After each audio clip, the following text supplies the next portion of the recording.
Chapter 300. Holly knew that she was only saying that to comfort him and to protect his self-esteem. He was very touched. He got up and hugged her tightly. His voice was hoarse as he said, "Baby, give me 2 years. I'll definitely let you live a life of high society again. I know. I believe in you."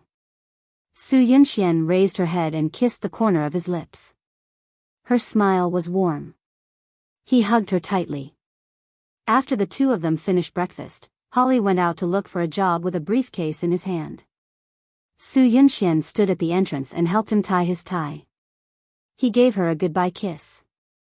She smiled and waved. "Darling, be careful on the road." After sending Holly off, Su Yunxian stood at the small kitchen door and looked at the pots and pans in the sink. Her expression was a little dazed.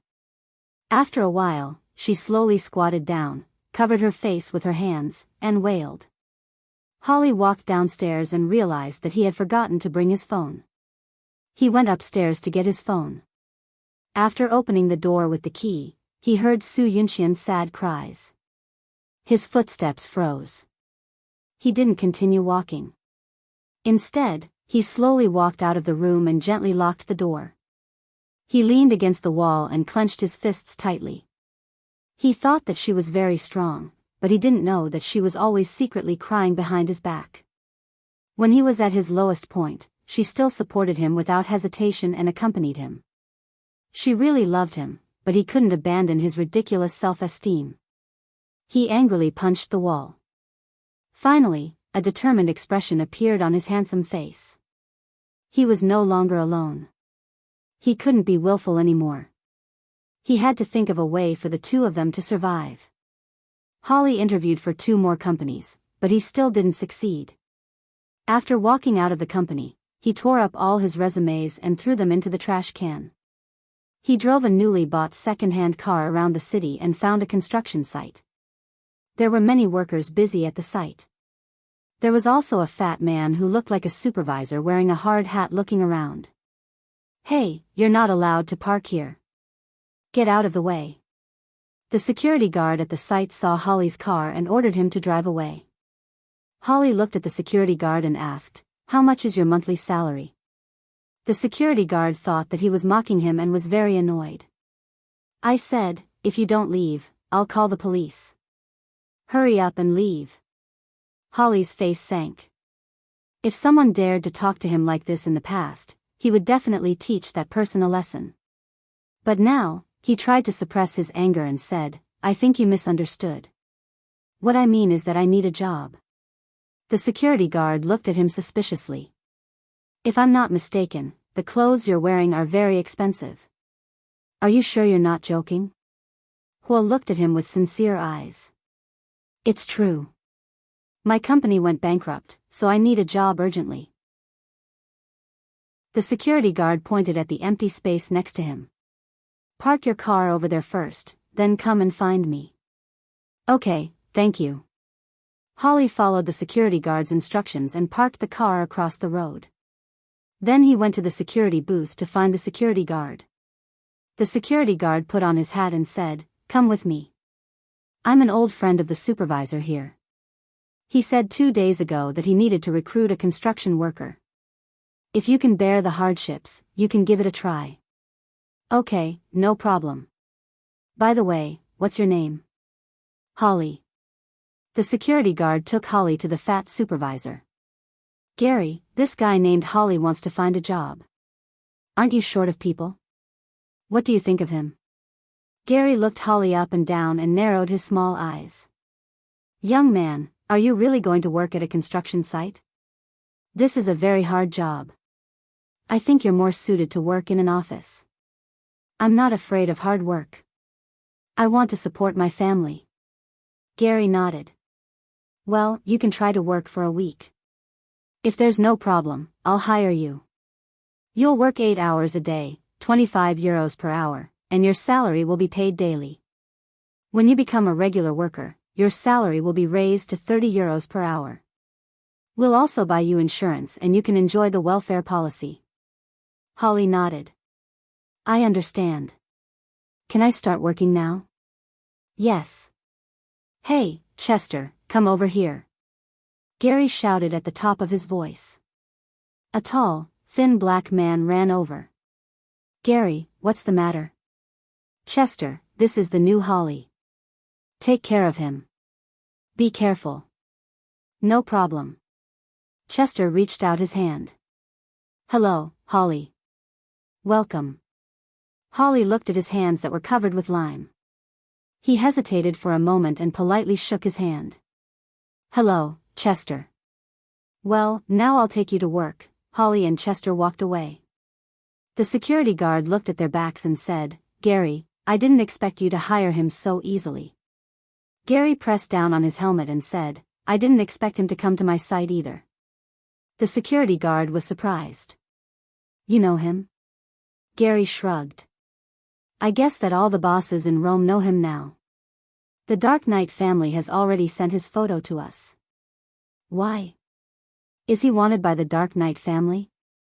Idiot, he's Tomac's nephew, but Tomac has cut ties with him. Tomac told all the big companies in Rome that they are not allowed to apply for Holly. Then you're in trouble. Tomac only forbade big companies from applying for him. Of course, our small site is different.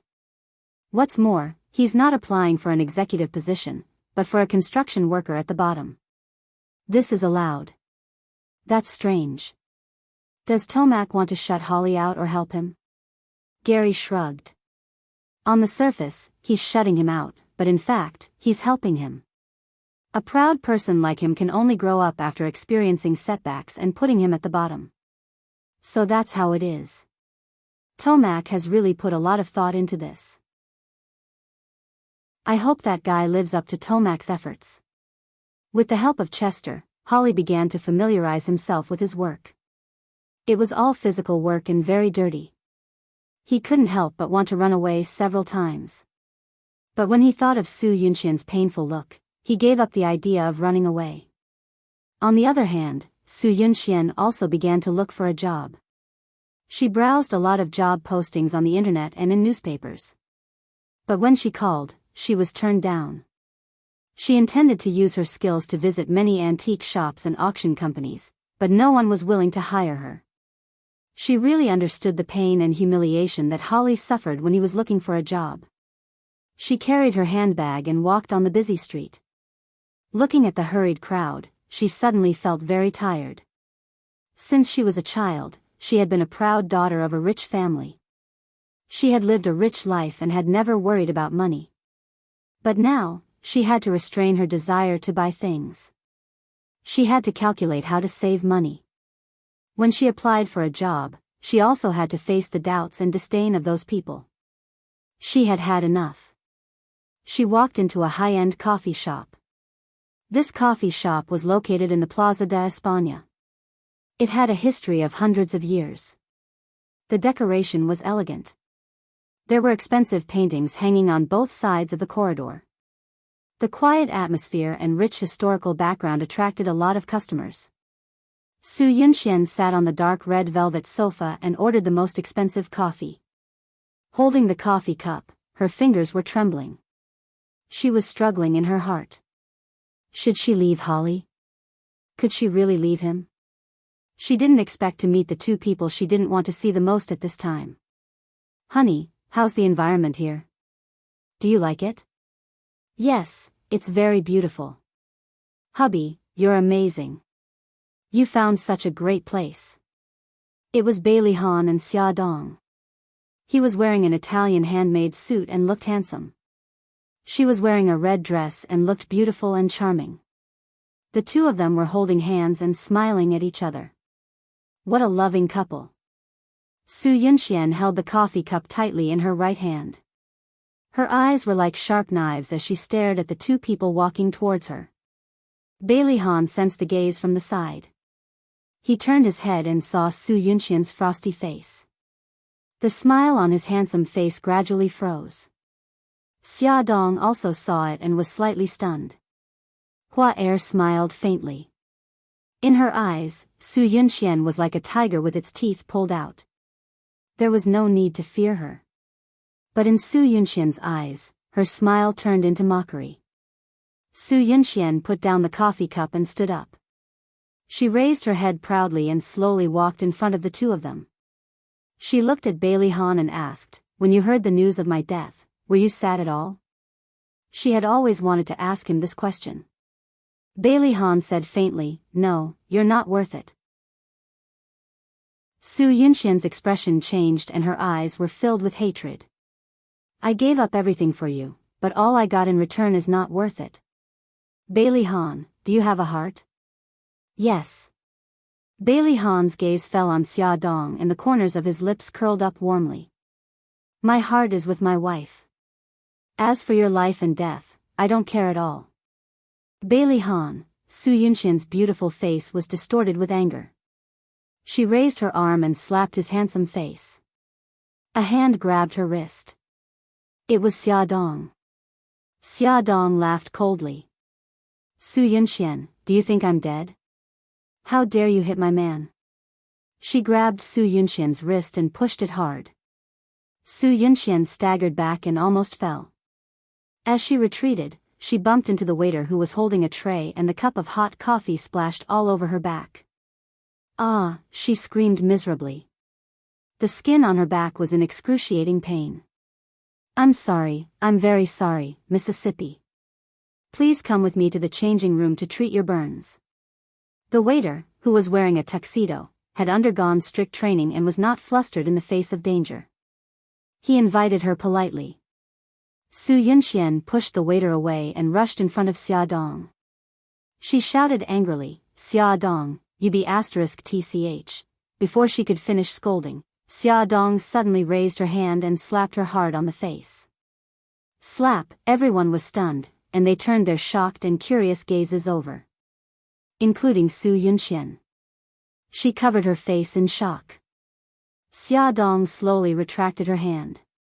She looked down and moved her wrist. Her expression was nonchalant. "Su Yunxian, I've wanted to hit you for a long time. Today, I finally got my wish." As she said that, she suddenly raised her head and stared sharply at Su Yunxian. "You think you love Ahan, but you're wrong. You don't love him as a person. You love his looks, family background, power, and status. For his halo, you didn't hesitate to hurt others, hurt yourself, and hurt your family. Su Yunxian, you're too selfish. In your heart, there's no one else but yourself. People like you don't deserve the word love. No, you don't know anything. I love him. I love him as a person." Su Yunxian shouted hysterically. "If you really loved him, you wouldn't have lied to him. You wouldn't have hurt his family. You wouldn't have used your life to threaten him. You wouldn't have destroyed his happy family." Xia Dong's every word was powerful and aggressive. Her eyes were cold and ruthless. She stripped Su Yunxian of her pretense in front of everyone. "No, it's not like that." Su Yunxian still wanted to pester her, but Bailey Han looked at her coldly. It was as if he was looking at a stray animal by the roadside. "Su Yunxian, we've already cut off all ties. If you pester me or my family again, I won't let you off. Ahan, hubby, let's go. There's someone I don't like here. No matter how good the environment is, my mood will get worse." "Wifey, you're right." Xia Dong held Bailey Han's arm. The two of them didn't even look at Su Yunxian as they turned and walked out of her sight. Su Yunxian stood there in a daze. The skin on her back was burning with pain, reminding her of how pathetic she looked now. The waiter took a few steps forward and said politely, "Miss, please follow me." Su Yunxian followed behind him in a daze and walked into the dressing room. After a while, a waitress came in with a medicine box and helped her deal with the burns on her back. "Miss, your clothes are dirty. Do you want to call your friend to send some clothes over?" "No, thank you." Su Yunxian refused her kindness. She put on the dirty dress again, raised her chin, and walked out of the cafe step by step to maintain her dignity. When Holly returned home, Su Yunxian was preparing dinner in the kitchen. "Baby, I'm back." Holly walked behind her and hugged her from behind with one hand. Her body trembled and she made a weak sound. What's wrong? Holly turned her shoulder with concern. Su Yunxian smiled reluctantly. I'm fine. Did everything go well today? Holly's attention was successfully diverted by her. A bright smile appeared on his face. I've found a job. Look, this is my gift to you. He stretched out his left hand that was hidden behind his back. A bouquet of beautiful roses bloomed in his hand, emitting a fragrant scent. Her eyes were a little moist. Her fingers trembled as she took the roses. She mumbled, "Did it cost a lot?" Ad Hongcha 866. Chapter 301. Holly felt a little sad. He hugged her and kissed her forehead. Don't worry. I got my salary today. She looked up at him and asked with concern, What's your job? An ordinary company employee. It's a small company, so my salary is paid daily. Really? Of course it's true. Why would I lie to you? He smiled and said, I'm going to take a shower first. Thank you for your hard work, baby. Okay, go ahead.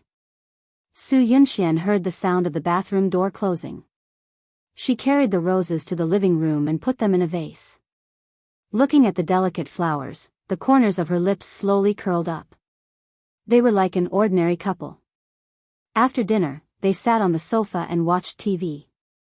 At first, they were still watching and chatting, but in the end, when she didn't hear his response, she turned around and saw that he had fallen asleep on the sofa. Su Yunxian wanted to wake him up, but when she saw his frown, she closed her mouth again. She took a blanket from the bedroom and covered him with it. It was only 9 o'clock. For them who were used to the nightlife, it seemed a little early to go to bed.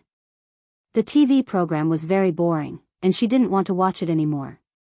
She took her clothes to the bathroom to take a shower. After taking off her clothes, she turned her back to the mirror and tried to look at her back. There was a palm-sized burn on her back, and her skin was red. The hot water poured on the wound, and it hurt. She gritted her teeth and endured the pain. After taking a shower, she returned to the living room and sat beside Holly. She stared at him while drying her hair. He had a very handsome face, a high nose bridge, and deep eye sockets. Those eyes were especially charming. His brows were knitted together, and he seemed to have a lot on his mind. She sighed softly. So be it. At least he still loved her. She reached out and rubbed the wrinkles between his brows. He suddenly opened his eyes and sat up slowly. How did I fall asleep? Is the TV show over? Su Yunxian smiled. You're too tired. Go back to the room and sleep. He smiled mischievously. Okay, I'll go back first and wait for you on the bed. She pursed her lips and didn't say anything. She deliberately dawdled for a long time. Thinking that he had fallen asleep, she walked into the bedroom. Unexpectedly, as soon as she pulled the blanket away, he pulled her into his arms. His eyes opened slightly, and with a hazy sleepiness, he asked, Why did you take so long? My hair is just drying now, she lied casually. He suddenly hugged her tightly, his hands caressing her back. His hand happened to touch her wound. It hurt so much that she trembled. What's wrong? Holly finally realized that something was wrong and sat up. Take off your clothes. No, I'm already very tired. Su Yunxian clutched the collar of her pajamas tightly. Let me see. Be good. Holly realized that she seemed to be hiding something. He grabbed her clothes and pulled them up bit by bit. There was a patch of red skin on her back, and there were even some small blisters. His eyes narrowed. What's going on? How did you get hurt? I accidentally scalded myself. I was afraid that you would be angry, so I didn't dare to tell you. She bit her lip and avoided his angry eyes. Idiot, why didn't you treat your injury? It's okay. It's just a small injury. I've already applied medicine. He ordered coldly. The wound is already blistered. Don't tear it. Be careful of infection. Give me the ointment. Okay. She took out a small tube of ointment from the bedside drawer and placed it on his palm. He lowered his head and gently applied the ointment for her. Even though he was already very careful, she still trembled in pain.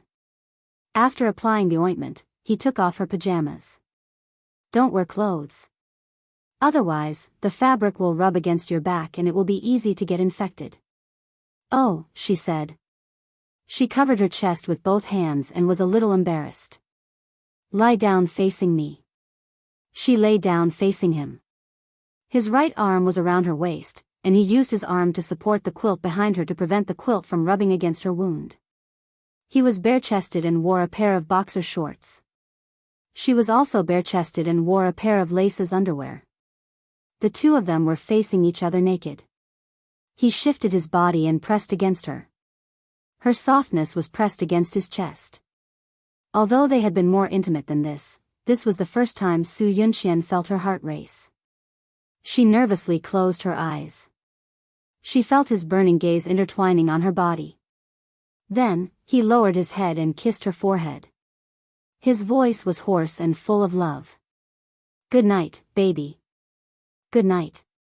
She opened her eyes and kissed him on the lips. The next morning, she woke up in his arms. His hand was still around her waist. She felt that her back was empty, and the quilt didn't rub against her wound. She didn't expect that he would maintain this position for the entire night. Su Yunxian felt an inexplicable feeling in her heart. It was very warm and comforting. Good morning, baby. He opened his eyes, and his light blue eyes were filled with smiles. Good morning, darling. She smiled sweetly. I'll go make breakfast. You can sleep for a while. Does your wound still hurt? It doesn't hurt anymore. Let me take a look. He lifted the quilt, and her beautiful figure was completely exposed in front of him. She was a little embarrassed, but he didn't care. He held her waist and back and observed for a moment. It looks like it's a little better. Let me apply some medicine for you. He disinfected the wound with alcohol and applied medicine. After the two of them washed up, she fried eggs and he helped to cut the ham. Su Yunxian watched him holding the knife and shook her head with a smile. Darling, I'm really worried that you'll cut your finger. Why would I? I'm best at using a knife. She burst into laughter. Are you sure you're good at using a knife, not killing people? He shrugged. Killing people is the same as cutting vegetables. She shuddered. Stop talking. It's so disgusting. I won't eat ham later. He laughed out loud. Holly wore a suit and leather shoes and carried his briefcase to work. In fact, he didn't need to wear a suit at the construction site, but in order to not arouse Su Yunxian's suspicion, he had to wear it. Su Yunxian tidied up the kitchen and planned to wash Holly's dirty clothes. She found that there was a lot of mud on his trousers. She thought that he had accidentally gotten it on when he walked and didn't care. However, as he became more and more tired after work every day, and the mud on his trousers never disappeared, she began to feel suspicious. After dinner that day, she leaned in his arms and asked, Darling, is your work very hard? You look very tired when you come home every day. Yes, it's very hard. You know, I've never worked hard before.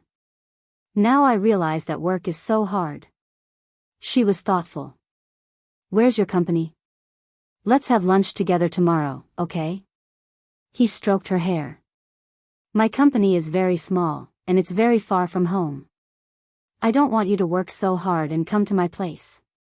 Okay then, I'll cook Chinese food for you tomorrow night. Remember to come back early.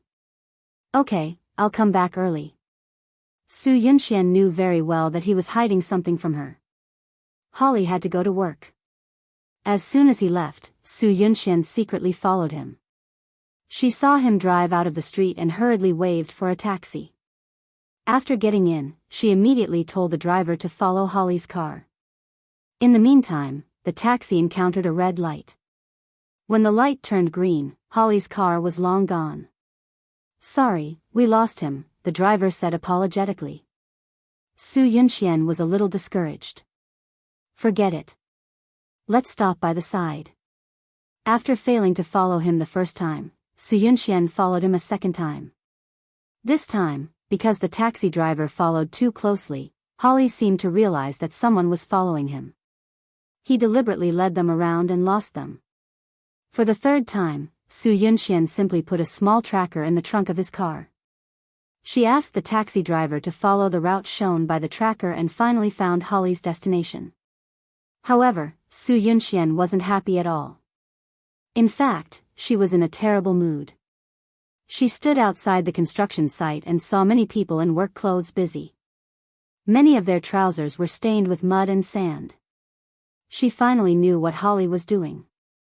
Su Yunxian thought that she wouldn't cry for any man again, but she couldn't control herself and tears flowed down like an open tap. The passers-by on the road noticed her abnormality and looked at her curiously. As if she didn't see them, she covered her mouth with both hands and cried bitterly. Her actions finally attracted the concern of a stranger. "Miss, are you okay?" Su Yunxian shook her head and the man handed her a handkerchief. "Thank you." She took the handkerchief and wiped the tears on her face. She gradually controlled her emotions and looked at the busy workers in the distance. She didn't see Holly, but she knew that he was one of them. She bit her lip and turned to leave. The man who handed her the handkerchief suddenly said, "Miss, do you need me to give you a ride?" Su Yunxian turned to look at him. She finally saw his face clearly. He was in his 40s, wearing a suit and leather shoes. He was handsome and had the charm of a mature man. He had a kind smile on his face. "Don't misunderstand. I can see that you're not in a good mood. So you're worried that I'll do something to hurt myself?" Su Yunxian smiled sarcastically. "So, I look so pathetic?" "That's not what I meant." The man smiled helplessly. "I'm sorry. I don't seem to be very good at comforting people." Su Yunxian smiled. "It's okay. I'm being too sensitive." She raised the handkerchief in her hand. "Thank you for the handkerchief. Goodbye." The man smiled. "If you don't mind, I'll give you a ride. Take it as my apology." Awesome novel, Hongcha 866. Chapter 302. Su Yunxian followed his gaze and saw his car parked not far away. It was a Rolls-Royce. She lowered her eyes and smiled faintly. "All right then. Thank you for your trouble. This way, please." After they got into the car, the man handed her a business card. "My name is Paul. May I know your name?" "Shui Ruyan." Su Yunxian glanced at the business card. It was the CEO of UWI Construction Company. As far as she knew, UWI was one of the top construction companies in Italy. Her eyes flickered slightly. Paul said as he drove, "Miss Shui, where do you live?" "I'll get off at the square." "Sorry to trouble you." More than half an hour later, the car stopped at the place Su Yunxian mentioned. Paul opened the door for her like a gentleman. "Miss Shui, it's nice to meet you. I hope we'll have a chance to meet again in the future." "Nice to meet you too, Mr. Paul." The two smiled and parted ways. The Rolls-Royce disappeared from her sight. Su Yunxian looked at the business card in her hand and smiled. She put the business card into her handbag. The square was not far from where she lived. She walked to the nearest supermarket and bought a large bag of vegetables, fruits, and supplements. In the afternoon, Su Yunxian was busy in the kitchen. She planned to make braised fish. She took the fish out of the fridge and opened the fresh-keeping bag. A strong fishy smell assailed her nose. Her stomach churned. She quickly covered her mouth and ran to the bathroom to vomit on the toilet. After vomiting, she had no energy left. Looking at herself in the mirror, Su Yunxian had a bad feeling. It seemed that she had not had her period for more than a month. Could she be pregnant? The more she thought about it, the more nervous she became.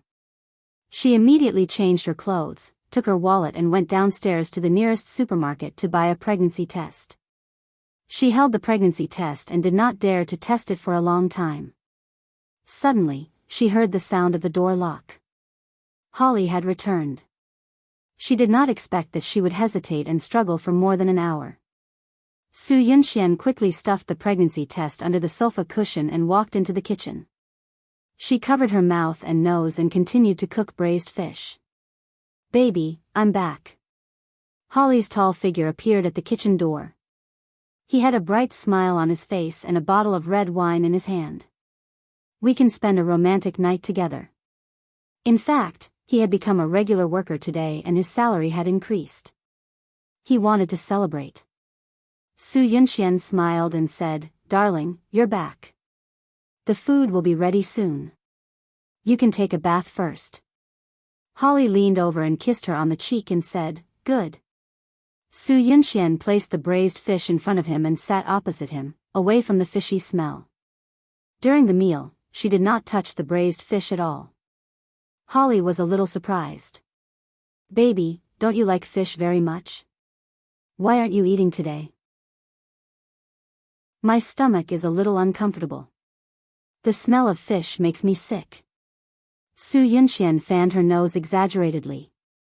He put down his chopsticks. "Are you all right?" "It's okay. I've already gone to the hospital for a checkup. There's no problem. As long as you pay attention to your diet, you'll get better. Why didn't you say so earlier? Don't drink the red wine anymore." He took away the wine glass in front of her. "You're not feeling well tonight. Rest early. I'll clean the kitchen." Su Yunxian smiled. "When did you learn how to do housework? Why didn't I know?" Holly walked to her side and hugged her.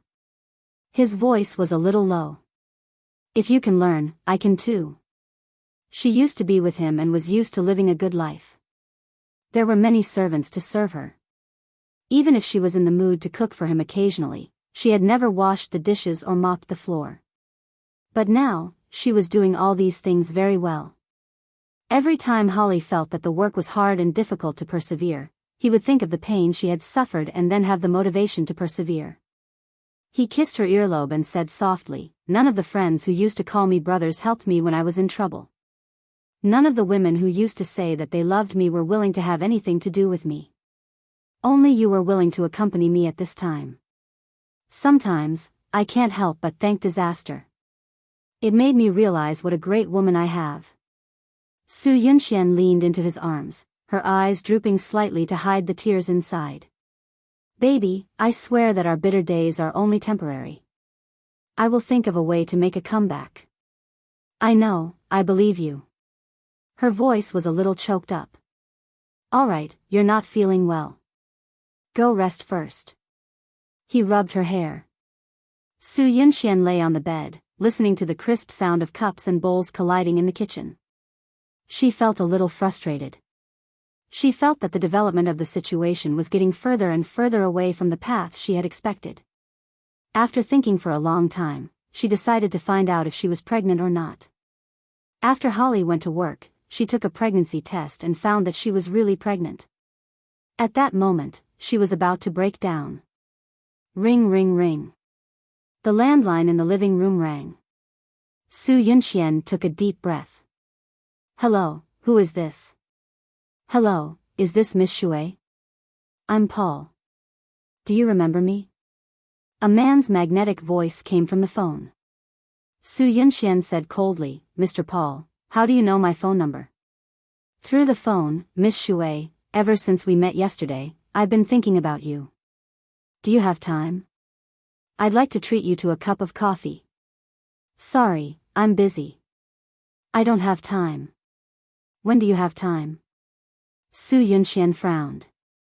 "Mr. Paul, I want to remind you that I already have a boyfriend." "I know, and I also know that his name is Holly.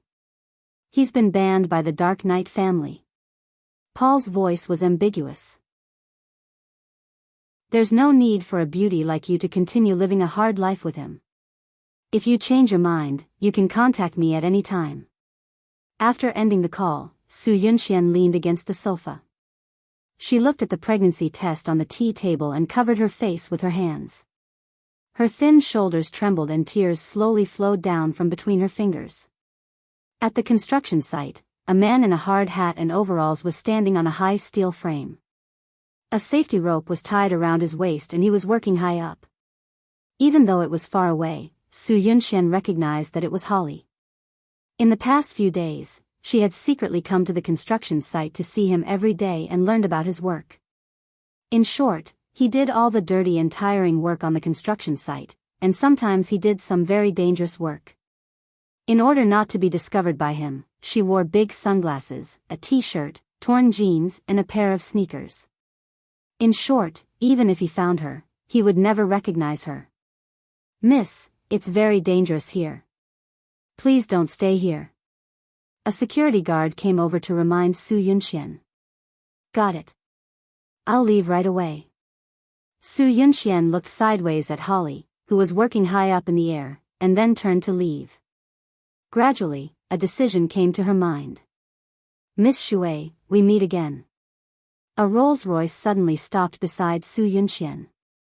The door opened, and Paul's tall figure appeared in front of her. She nodded politely. "Mr. Paul." Paul smiled. "You're dressed very special today. If you hadn't taken off your glasses just now, I wouldn't have recognized you." Su Yunxian pursed her lips. "You seem to be here all the time." Paul shrugged and laughed exaggeratedly. "You don't think I'm following you, do you? In fact, I'm talking about a project with this construction company." He raised his chin at the construction site where Holly was. "Do you, the CEO, need to talk about a project in person?" Su Yunxian looked suspicious. Paul raised his eyebrows and spread his hands. "It can't be helped. Although this construction company is small, the boss is very stubborn. We've been talking about the acquisition for nearly half a month, but we still haven't succeeded." Su Yunxian's eyes flickered. "You're planning to acquire this company?" "Yes. If the acquisition is successful, we might have to fire some of the employees," Paul pointed out. Su Yunxian's fingernails dug into her palms. She had a faint smile on her face. "Mr. Paul, if you have something to say, just say it." Paul smiled and said, "Miss Shui is very smart. I don't think I need to make it too clear. Are you going home? Shall I give you a ride?" Su Yunxian quietly looked into his deep eyes. It was a pair of shrewd and scheming eyes. She slowly curled her lips and chuckled. "All right, thank you for your trouble." "You're welcome. Please get in the car." Paul opened the car door and made an inviting gesture. After driving for half an hour, Su Yunxian realized that the route wasn't right. She turned around and asked Paul, "This isn't my way home. Where are we going?" "I'll take you to a place. We can also have a cup of coffee on the way." Su Yunxian frowned. "Mr. Paul, have you always been so assertive?" "No, I'm only like this for you." Paul looked at her seriously, his eyes flashing with passion. "Ruyan, do you believe in love at first sight? An elegant and perfect woman like you definitely won't believe in such a vulgar plot. However, it did happen, so please listen carefully. I've never loved someone so deeply until I met you." Su Yunxian was slightly stunned and smiled. "As you said, I don't believe in love at first sight. I'll make you believe it." Paul smiled confidently. They had arrived at their destination. Su Yunxian looked through the car window and saw a jewelry store opposite. She pursed her lips. "Why did you bring me here?" "You'll know soon." Su Yunxian didn't know what Paul was up to. She followed him into the jewelry store. The store manager immediately greeted them. "Mr. Paul, welcome, welcome." Looking at the situation, the two of them seemed to be very familiar with each other. Paul introduced, "Ruyan, this is Charles. Charles, this is my friend Shui Ruyan." "Hello Miss Shui, I'm the store manager here. It's my honor to serve the two of you." Paul smiled. "Charles, I'm here to pick up that thing." "Okay, please follow me." Charles led them to the VIP room. A clerk served them coffee. Charles said, "Please wait for a moment. I'll go get that thing now." "Okay." Su Yunxian sat on the expensive leather sofa. Paul kept staring at her. That kind of gaze made her a little uneasy.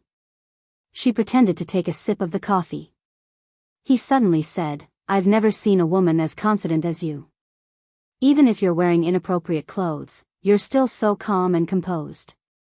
You don't even have any sense of embarrassment. You even make the onlookers have the illusion that they're wearing the wrong clothes." Su Yunxian raised her eyebrows and faintly said, "Why do I feel that your words seem to be reminding me that my current attire is not suitable for this place?" Paul helplessly smiled. "It must be your misconception. I'm obviously praising you. Ruyan, if my previous words have offended you, I apologize to you. Please let down your guard against me, okay?" Su Yunxian put the coffee cup on the table and faintly smiled. "I'm sorry. After going through so many things, I've put thorns all over my body because I don't want to get hurt again." Paul stared into her eyes and said sincerely, "I've heard about the things between you and Holly. I can tell you frankly that I have nothing to do with the Dark Knight family, and I won't do anything for them. The only reason I approach you is because I love you." Su Yunxian quietly stared at him, as if she was considering the truth of his words. After a long while, her lips curved into a smile. That kind of smile was different from a polite smile. It was a very sincere smile. "Thank you." Paul also smiled. When he was about to say something, the store manager, Charles, came in with a red velvet box in his hand. "Sorry to keep you waiting." Charles opened the box. A very beautiful emerald pearl necklace lay inside. Charles introduced, "Mr. Paul, this is the necklace you asked us to look for. It used to be Queen Mary's favorite." "Charles, thank you." Paul reached out and shook Charles's hand. "You're welcome." The two came out of the jewelry store. Paul drove to a high-end coffee shop. The two sat in the elegant coffee shop. Paul put the red velvet box in front of Su Yunxian. "Ruyan, when I first saw you, I felt that this necklace was very suitable for you." Su Yunxian used to be an antique appraiser. She was very clear about the value of this necklace. It was worth at least $3 million. Even for her, who used to be rich, this was not a small amount. She calmly refused. "Mr. Paul, this gift is too expensive. I can't accept it." "Well, I'll keep it. I think one day, you'll be willing to accept it." He was very confident. Su Yunxian smiled but did not say a word. The two talked happily. During the conversation, Su Yunxian moderately showed her knowledge and accomplishment. Paul's impression of her was getting better and better. Su Yunxian also saw his maturity, wisdom, and humor. She gradually let down her guard against him. When they parted, Paul hugged her like a friend. She didn't refuse. Come and see, Hongcha 866. Chapter 303. In the following week, Paul was like an old friend. He often called Su Yunxian and asked her out for coffee or dinner. She would occasionally accept his kind intentions. They had a lot in common and had a lot to talk about. He even revealed his personal feelings to her. He told her that he was married and had a son and a daughter with his ex-wife. He also said that he loved her and wanted to marry her. She just laughed it off and didn't seem to take it to heart. On the other hand, Su Yunxian was very hesitant. She didn't know if she should tell Holly about her pregnancy. She finally made up her mind, but when she really faced him, she asked, "Darling, do you like children?" Holly lazily laid on the sofa and pulled her into his embrace. "I don't really like it. Kids are noisy and annoying. But if it's an obedient and cute child like Xiao Guai, it's a different story." Su Yunxian's expression changed and her fingers suddenly grasped his arm. Holly said regretfully, "I'm sorry. I shouldn't have mentioned them." Su Yunxian forced a smile. "It's okay. Actually, she wasn't upset because he mentioned Xiao Guai, but because he didn't seem to like children. Holly stroked her long hair and said gently, "Why are you suddenly asking me this question?" She smiled. "Darling, how about we have a child?" Holly's movements froze. His expression became uncomfortable, and his eyes were filled with struggle and hesitation. Su Yunxian waited for his answer and clenched her fingers nervously. His sexy lips pursed and he said slowly, "Baby, our current situation is a little bad. I think it's not suitable to raise a child for the time being." Su Yunxian was stunned. She forced a smile and hid the pain in her eyes. "Yes, you're right. It's not suitable to have a child now." He hugged her tightly and kissed her hair. "Baby, give me 2 years. I'll let us live a prosperous life again. When that time comes, we'll have a child, okay?" This was probably the first time he had asked her for her opinion, but she wasn't happy at all. She loved the child in her belly and wanted to give birth to a child, but she had to admit that Holly was right. They weren't in the condition to raise a child now. They didn't even have the right to be parents. Su Yunxian held back the tears in her eyes and nodded. "Okay, we'll have a child in the future." He stroked her back and nibbled her earlobe. "It's time to rest.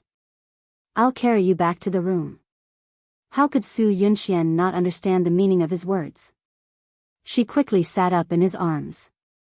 "Darling, I'm on my period today. It's not convenient." "Okay, we haven't had sex in a long time."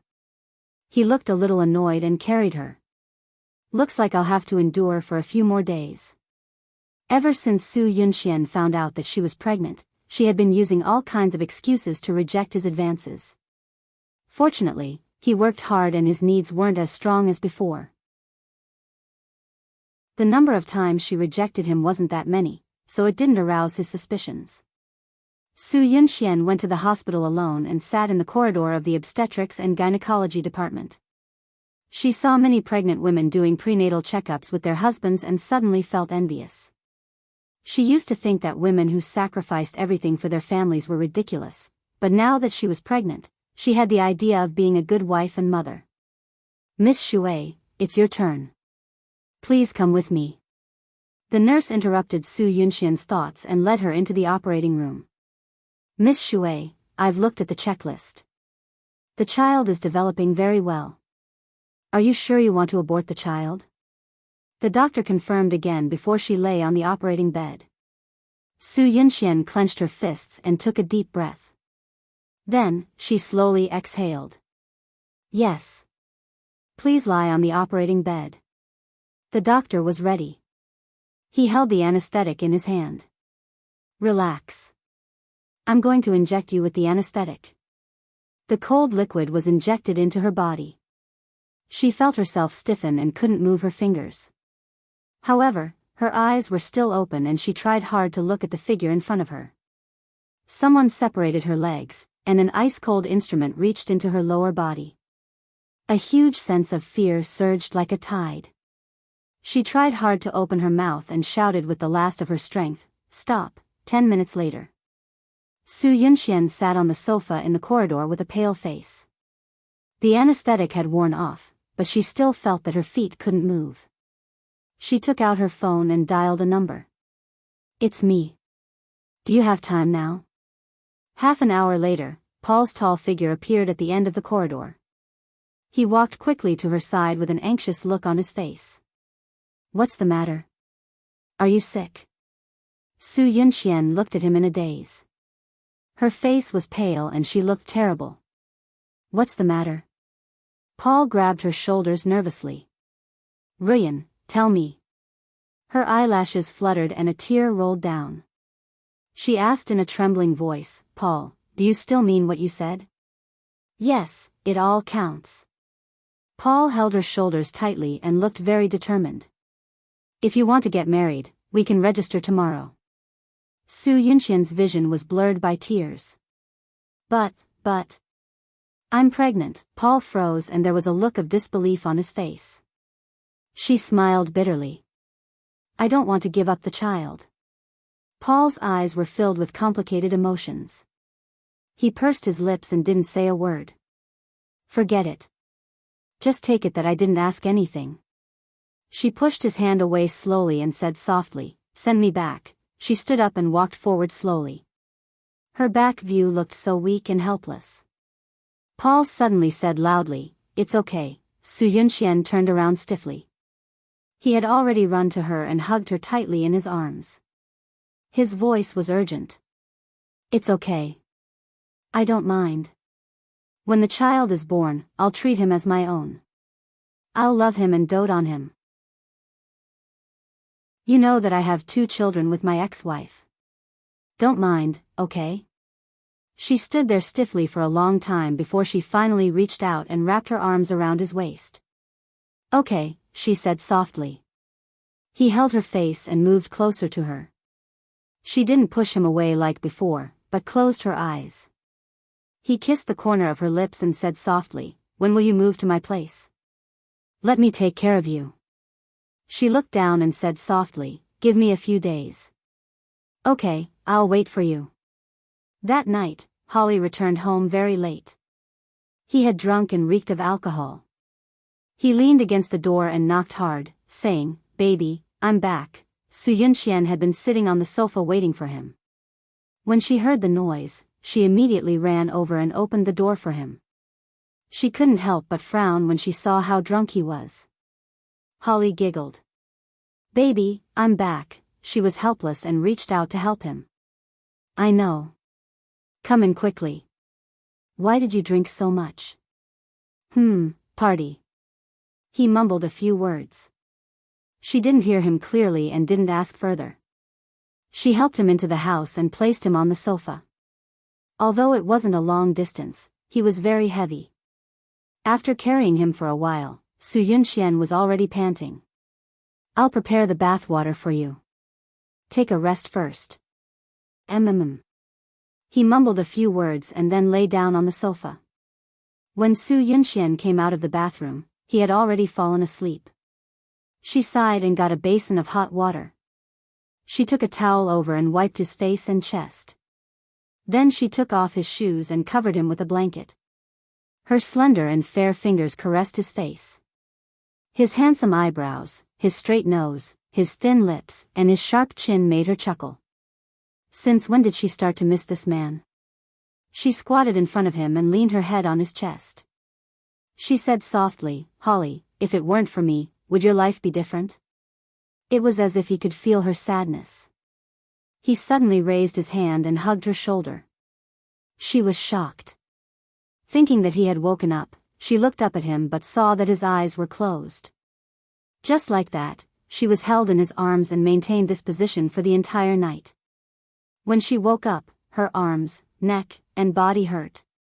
She tried to move her stiff neck and found that he was still asleep, but his arm was still on her shoulders. She carefully moved his arm away and got up from the ground. Su Yunxian made the last breakfast and brought it to the dining table. Then she took out the small suitcase that she had already packed from the wardrobe. She kissed his forehead and quietly walked out of the room. The moment she locked the door, she looked back at Holly, who was still sleeping soundly. Her eyes glistened with tears. Paul was waiting at the intersection in the car. When he saw her coming, he took a few steps forward, took the suitcase from her hand, and kissed her cheek. "Good morning." She looked back in the direction of home and said, "Let's go." Not long after their car drove away, Holly woke up. He sat up from the sofa and rubbed his hangover head. He frowned and called out, "Baby." He called out a few times, but no one responded. He smelled the fragrance of milk and fried eggs. He stood up and walked into the bedroom. No one was there. He opened the bathroom door, but there was still no one there. He suddenly sobered up. He hurried back to the bedroom and opened the wardrobe. There were only his clothes left.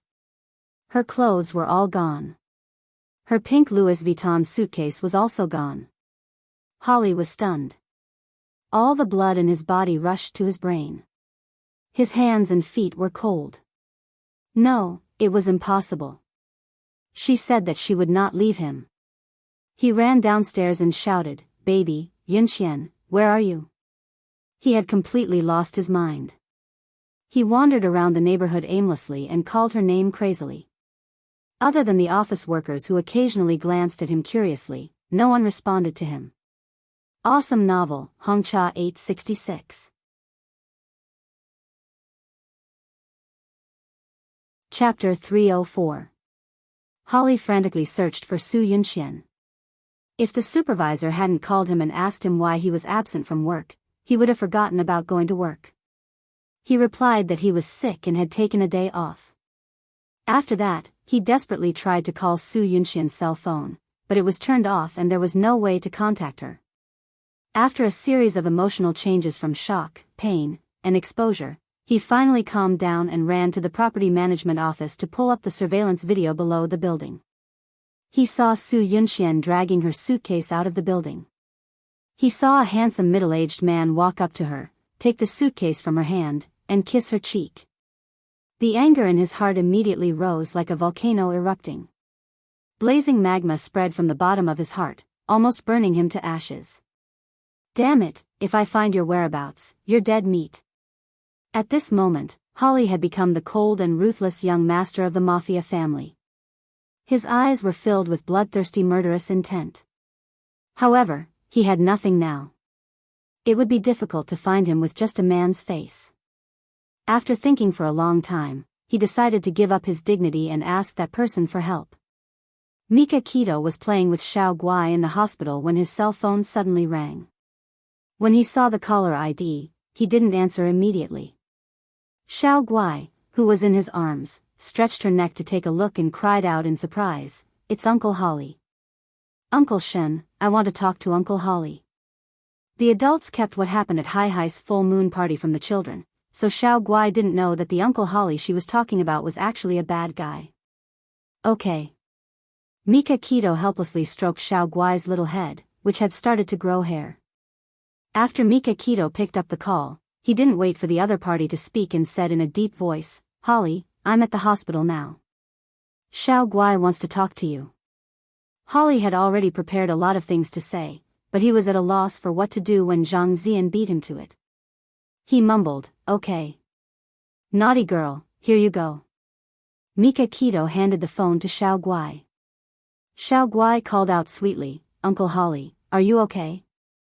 Holly's fingers suddenly tightened around the phone. He cleared his throat and said, "I'm fine, Xiao Guai. How are you?"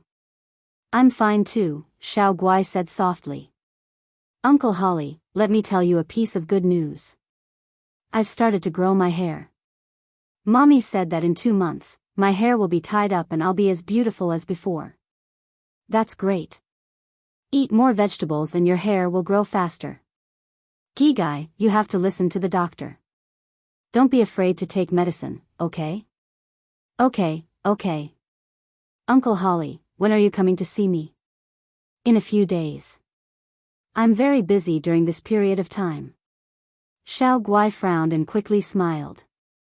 "Oh, I see. Then you go ahead. When you're not busy, remember to come and see me." "Okay, I'll definitely come and see you." "Uncle Holly, do you have something to say to Uncle Shen?" "I'll return the phone to him."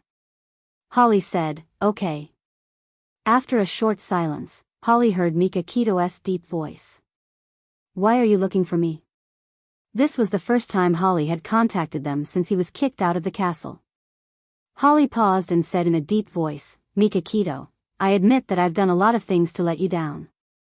I apologize." Mika Keto picked up Xiao Guai and put her aside. He patted her head and walked to the corridor before he replied, "Even if you apologize, I won't forgive you. How could you help Su Yunxian hurt Xia Xia?" Holly was silent for a moment. "I've done everything for the sake of power." It was a short sentence, but it explained all the evil reasons. Beitang Shen paused for a moment, then said, "If there's anything you need my help with, just say it." He understood Holly. If it wasn't for the fact that he had encountered some difficulties, he wouldn't have lowered his head to him at this time. "I want you to help me investigate a person's background and find out his whereabouts. Send me the photo." Holly took a screenshot of Paul's photo from the surveillance video and sent it to Mika Keto. Mika Keto forwarded it to the Dark Knight family. In less than an hour, he received a response and sent the information to Holly. Holly said, "Thank you." Mika Keto said calmly, "Holly, I hope you know what you're doing." Holly flipped through the information sent to him by Mika Keto. The man's name was Paul and he was the president of UWI Construction Company. The information gave him his phone number, company address and home address. Holly could find Paul through these things. Holly dialed Paul's private number. After 2 rings, a deep voice came from the other end of the line. "Hello, this is Paul." "Who is this?" Holly said coldly, "I want to talk to Shui Ruyan." "Pass the phone to her." Paul paused and said, "She's not here. If you want to talk to her, you can call her on her cell phone. I know she's right beside you. Pass the phone to her." He only suspected that they were together, but he didn't have any evidence. But he didn't expect a familiar voice to come from the other end of the line. "It's okay. Let me talk to him." After that, the phone was handed over to Su Yunxian, and Paul considerately left. Su Yunxian called his name in a low voice. "Holly." Holly clenched his fists tightly. He gritted his teeth and squeezed out a few words. "Why?" At this moment, Su Yunxian was standing on the balcony of a luxurious villa. She looked at the sparkling swimming pool not far away and said calmly, "Because I don't want to suffer anymore." "Holly, let's break up." Holly said angrily, "No, I don't believe you. We were fine 2 days ago. Tell me, why?" "What I said before was a lie. Holly, I've been using you all this time. Go back and beg your uncle. Maybe he can let you return to the family." "Shut up. It's not like that." "Did my uncle say something to force you to leave me?" "No, I left you because I don't want to suffer with you." "Holly, let me go." "No, you're mine. Come back immediately. I'll forgive you and continue to be like before." "You know that's impossible." Su Yunxian's eyes were filled with pain. She said word by word, "I've fallen in love with Paul." Holly roared in anger. "Su Yunxian, you hateful woman. Do you have a heart?" "I'm sorry. I don't have a heart. I'm very selfish. You should have known that, right? Holly, don't look for me in the future. I won't follow a loser." After Su Yunxian said this, she hung up and turned off the phone without waiting for his reply. Holly was so angry that he almost vomited blood. He threw the phone against the wall.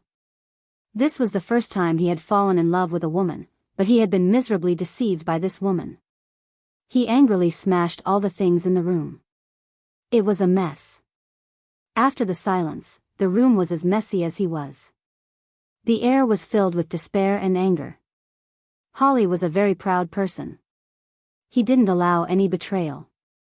When he was still the young master of the Dark Knight family, all the people who betrayed him had gone to hell.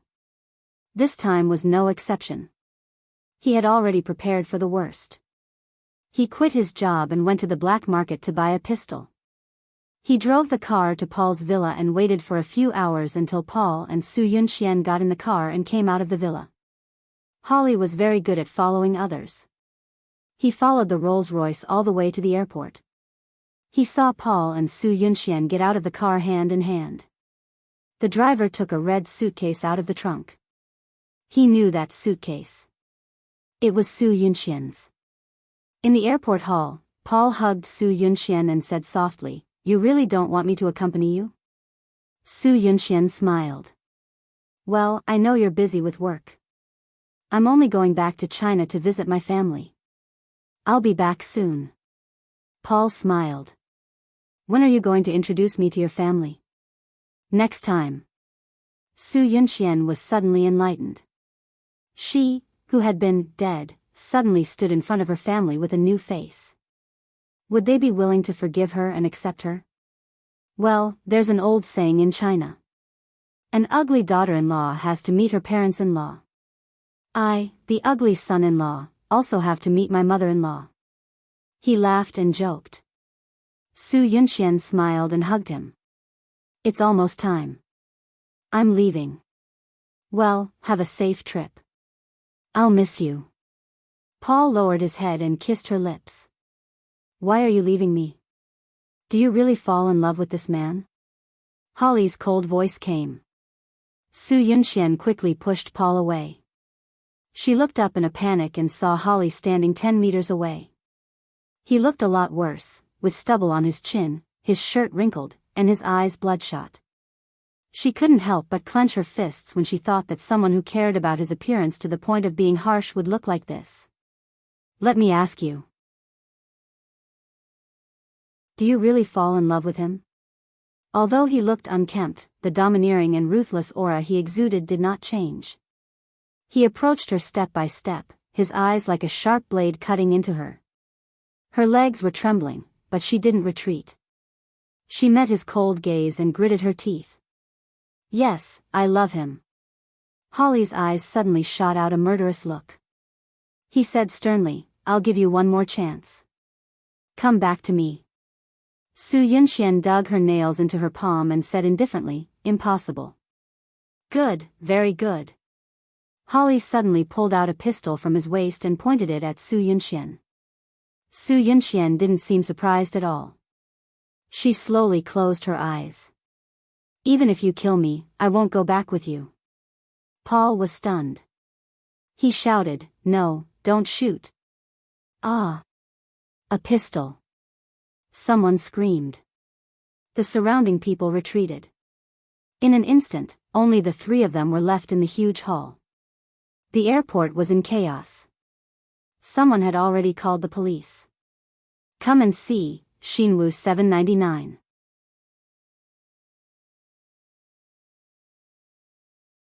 Chapter 305. Holly turned a blind eye to everything around him. He aimed the gun at Su Yunxian, but he couldn't bring himself to do it. In the end, he suddenly turned the gun and pointed it at Paul. He said coldly, "If you don't want to go back with me, I'll kill him and tie you up." "No, don't kill me. Miss Shui, please go back with him." Paul immediately turned into a different person and raised his hands. Su Yunxian was extremely disappointed. She didn't expect Paul to be such a man. If it was Holly, he definitely wouldn't be so irresponsible. She only remembered his good points now. She said indifferently, "Don't kill him." Holly reached out a hand and stared at her with his deep eyes. "Come to my side." Su Yunxian shook her head slowly. "I won't go over, Holly. Actually, I've never loved you. I've always been using you. I wanted to use your power to snatch Bailey Han. Until now, my heart still only has Bailey Han." "No, shut up." Holly was already burning with anger. Her words were like adding fuel to the fire. The name Bailey Han was like a curse that broke the last bit of rationality in his mind. He angrily pulled the trigger. Bang! The bullet flew towards Paul's chest. Su Yunxian suddenly flew in front of Paul. The bullet shot into her chest at an extremely fast speed. A hole was opened in her chest, and blood flowed out of it. Holly was stunned as if he was struck by lightning. Her body slowly slid down. "Ruyan," Paul growled and hugged her. He was terrified. "Ruyan, why did you do this?" She didn't know why either. Perhaps she just suddenly wanted to be a good person. Yunxian. Holly rushed forward and snatched her from Paul's arms. He carried her and ran out of the airport in panic. He kept saying, "Don't be afraid, don't be afraid. You'll be fine. Baby, you'll be fine." Su Yunxian looked up at his anxious face. Her eyes were covered with a layer of mist. She grabbed his arm and said very softly, "Holly, there's no need. It's too late. No, you'll be fine." Tears welled up in Holly's eyes. He hugged her and covered her bleeding chest with one hand. He begged, "Yunxian, please, don't get hurt. I promise. Even if you want to leave me, I'll agree. Don't get hurt, I won't leave. I won't leave anymore." Su Yunxian looked at his tear-streaked face in confusion. She said intermittently, actually. I lied to you. I don't love Bailey Han anymore. I love you. I love you so much, so much. Don't say any more. Please don't say any more. Taxi, taxi. Holly stood at the intersection with her, who was covered in blood. He waved his hand wildly in the wind. Finally, a taxi stopped in front of him. He carried her into the car and said, "Hospital." The driver was frightened by the blood on their bodies and immediately drove to the nearest hospital at the speed of an airplane. "Baby, it'll be fine. Hang in there. We'll get to the hospital soon." Holly covered her wound tightly. Tears rolled down her face. She smiled absent-mindedly and said intermittently, "Holly. I'm so lucky to have met you. In this life, you spoil me. In the next life, I'll love you." "No, I don't want the next life. I want this life. Su Yunxian, I order you. Don't let anything happen to you. Don't give up. We still have children. I haven't proposed to you. How can you abandon me?" Holly held her hand tightly. His tone was fierce, but he couldn't stop the tears in his eyes. She twitched violently and coughed. Bright red blood flowed out of the corner of her mouth. "Holly, no matter what happens, you have to live well. Together with my share, together. No, I want you to live with me. Please, hang in there." Holly held her hand tightly. With deep panic in his eyes, he shouted at the driver, "Faster, faster." Su Yunxian's eyes were flowing with tears. Her eyes were gradually losing focus. "Holly, when I die, send me back to China and apologize to my family for me." Her body gradually turned cold. Her fingers in his hand became stiff. Her eyes were also losing focus. She stopped breathing amidst his mournful cries. Holly hugged her and cried in grief. "Yunxian, how can you abandon me? You said that you would stay with me. You lying woman. Do you know that I love you? I love you so much." Unfortunately, she couldn't hear his call anymore. His tragic cries echoed in the narrow car. Even the driver in the front seat couldn't help but cry. The news of Su Yunxian's death finally reached the ears of Xia Dong and the others. Once a person was dead, all the past events should be put aside. After some discussion, Xia Dong, Bailey Han, and Bai Tangshan finally decided to attend her funeral. The funeral parlor was very quiet. There were only a few people in it. Su Yunxian was wearing a beautiful wedding dress and lying in the coffin. She looked serene, as if she was just sleeping. Holly was wearing a black suit. He knelt in front of the coffin. He held her hand with a diamond ring in his hand and said in a solemn and low voice, "Yunxian, whether you like it or not, from today onwards, you are my wife. No matter if it's a blessing or a curse, illness or health, I will love and cherish you. Even death can't separate us." Watching him put the ring on Su Yunxian's finger, Xia Dong couldn't help but cry. She turned her head and couldn't bear to look. Bailey Han put his arm around her shoulder. After Holly put the ring on Su Yunxian's finger, he leaned over and kissed her lips gently. He murmured, "Yunxian, I love you." Heavy footsteps sounded. Paul's tall figure appeared at the door. He was wearing a black suit with a white chrysanthemum in his pocket. He looked very sad. He walked to Su Yunxian's coffin and slowly bowed. Holly suddenly jumped up and punched Paul's cheek. He roared, "Bastard, it's all your fault. If it weren't for you, she wouldn't have died." Paul was caught off guard and was knocked to the ground by Holly's punch.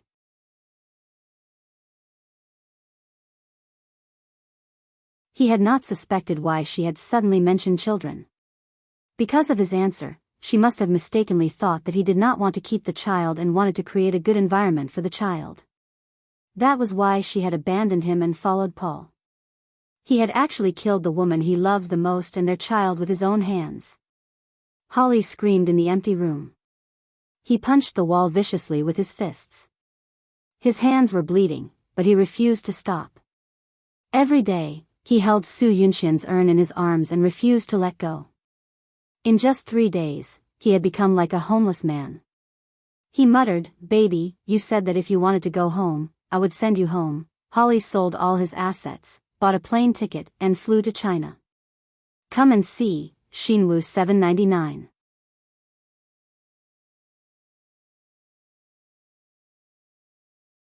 Chapter 306.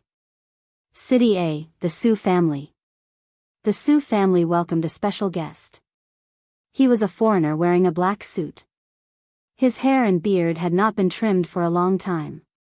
He looked a little down and out. His eyes were empty and his face was expressionless. He looked like a puppet. He was Holly. Su Bolan looked at Holly, who was sitting on the sofa opposite him. He was holding a black box in his arms like it was a treasure. He was holding it tightly and it looked very strange. Su Bolan looked at him inquisitively and said in English, "Sir, you said you are my daughter's husband, but my daughter has passed away." Holly acted as if he did not hear him. His eyes were blank as if he was lost in his memories. He said slowly, "Yun Xian and I met in England. I helped her do a lot of wrong things. After her reputation in City A was ruined, she could not continue living here, so she asked me to help her. We faked her death and she jumped into the sea to fake her death. I helped her create a fake identity and sent her to Korea for plastic surgery." When Su Bolan heard this, he shouted excitedly, "Wait, you said my daughter is not dead? Tell me, where is she now?" Holly did not answer him. Like a robot, he said mechanically, "We did a lot of wrong things again." Later, the matter was exposed. "I was disinherited by my uncle and was chased out of the house. My financial situation was very poor. She never complained and always accompanied me. She was pregnant. She thought I did not want this child, so in order to protect the child and to create a good environment for the child, she planned to break up with me and be with another man." His hollow eyes gradually filled with sorrow, and his tone was also filled with sorrow. "I thought she had betrayed me. I held a gun and wanted to threaten her to return to my side. I shot at that man, and she stood in front of him. It was me. I killed my wife and child." Su Bolan finally calmed down from the pain of losing his daughter. Who knew that a strange man would come to his door and tell him that his daughter was not dead? His heart was lit with hope, thinking that he could see his daughter again. However, that man quickly shattered his hope. Su Bolan was angry and sad. His finger trembled as he pointed at Holly's nose. His lips trembled, but he did not say a word for a long time.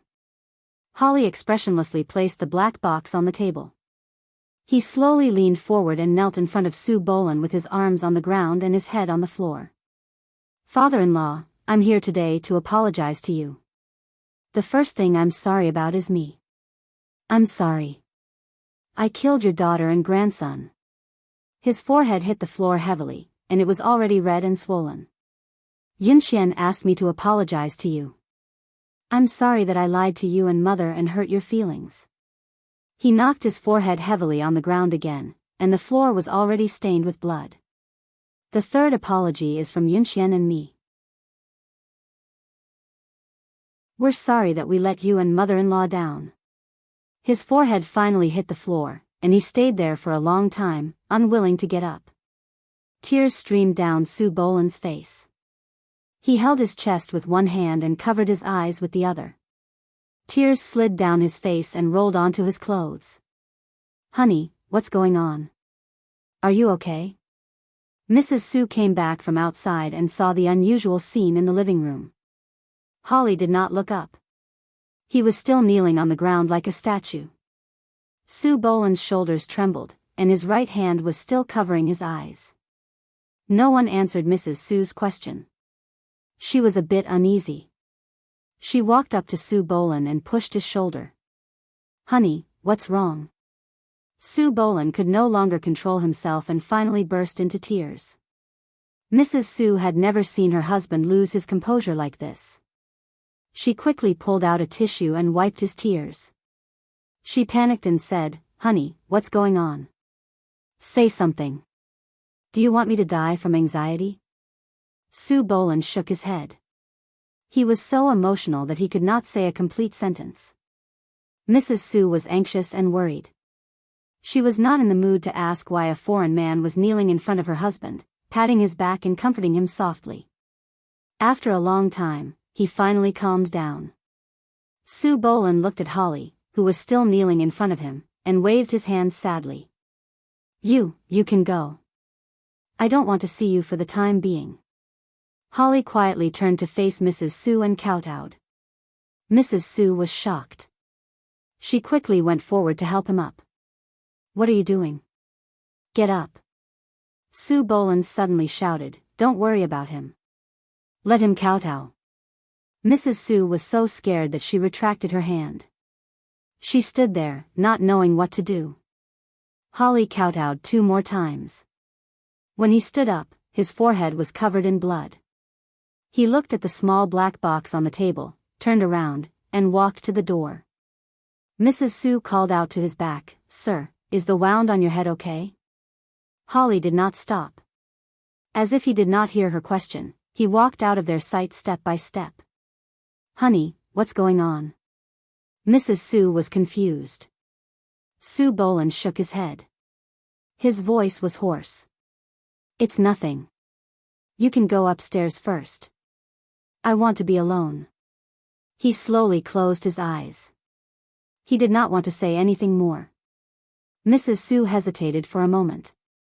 Seeing that her husband seemed tired, she did not ask any more questions.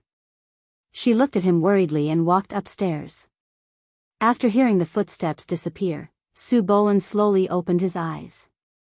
His gaze was locked on the black box that Holly brought. He had already guessed what was inside. He reached out his trembling hand and took Su Yunxian's urn. He held it tightly in his arms. Murky tears poured out again. He stroked the urn with one hand as if he was stroking his daughter's hair. He choked with sobs.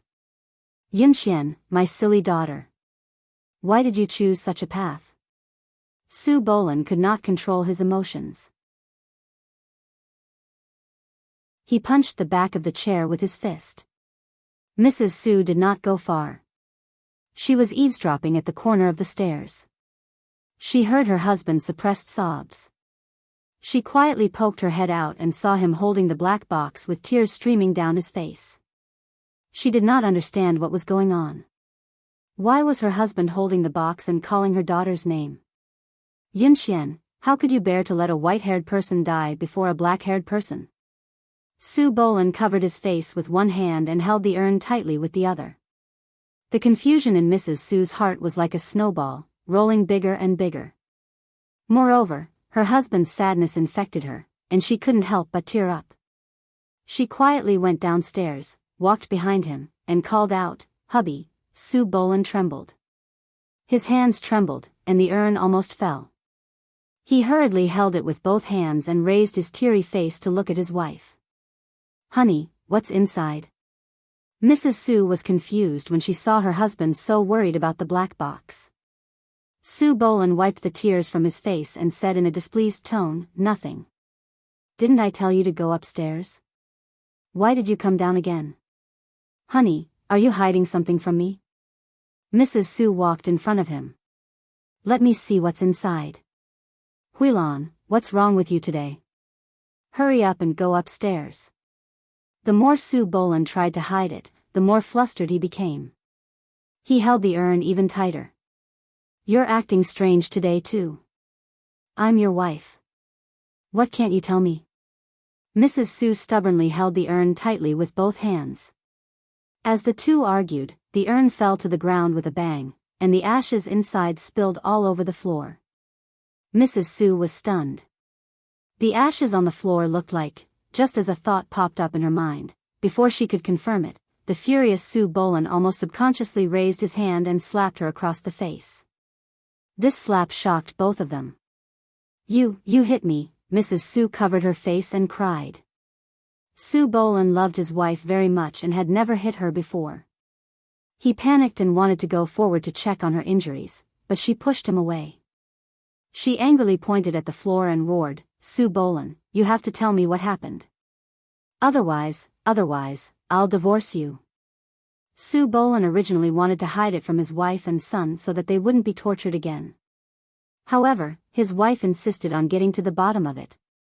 Seeing that he couldn't hide it anymore, he had to tell them the truth. Mrs. Sue couldn't take the blow and fainted on the spot. Sue Boland hurriedly called the servants and rushed her to the hospital. Sue Jean heard the news and rushed over from the company. He anxiously asked, "Dad, what happened? Why did Mom have a high blood pressure attack?" Sue Boland was already exhausted, so he spilled the beans. Sue Jean staggered a few steps and sat down on the bench in the hospital corridor. His mind was in a mess and was about to explode. The father and son were silent for a long time. More than an hour later, Mrs. Sue woke up. The first thing she wanted was to see her daughter's ashes. Sue Boland had already ordered the servants to clean up all the ashes in the living room into the urn. At this time, he also asked the servants to send the urn to the hospital.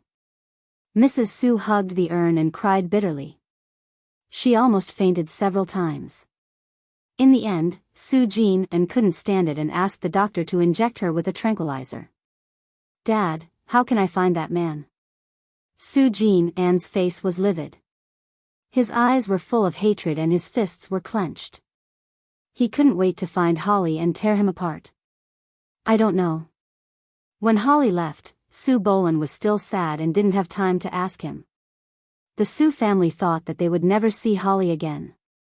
Unexpectedly, the next morning, as soon as they opened the door, they saw a blond man kneeling at the door. His head was buried deep and his movements were as humble as the mud. Sue Jean didn't need to ask to guess who he was. He rushed in front of him and grabbed him by the collar. He dragged him up from the ground and punched him in the face. "You bastard, how dare you show up again? I'm going to kill you." Welfare, Hongcha 866.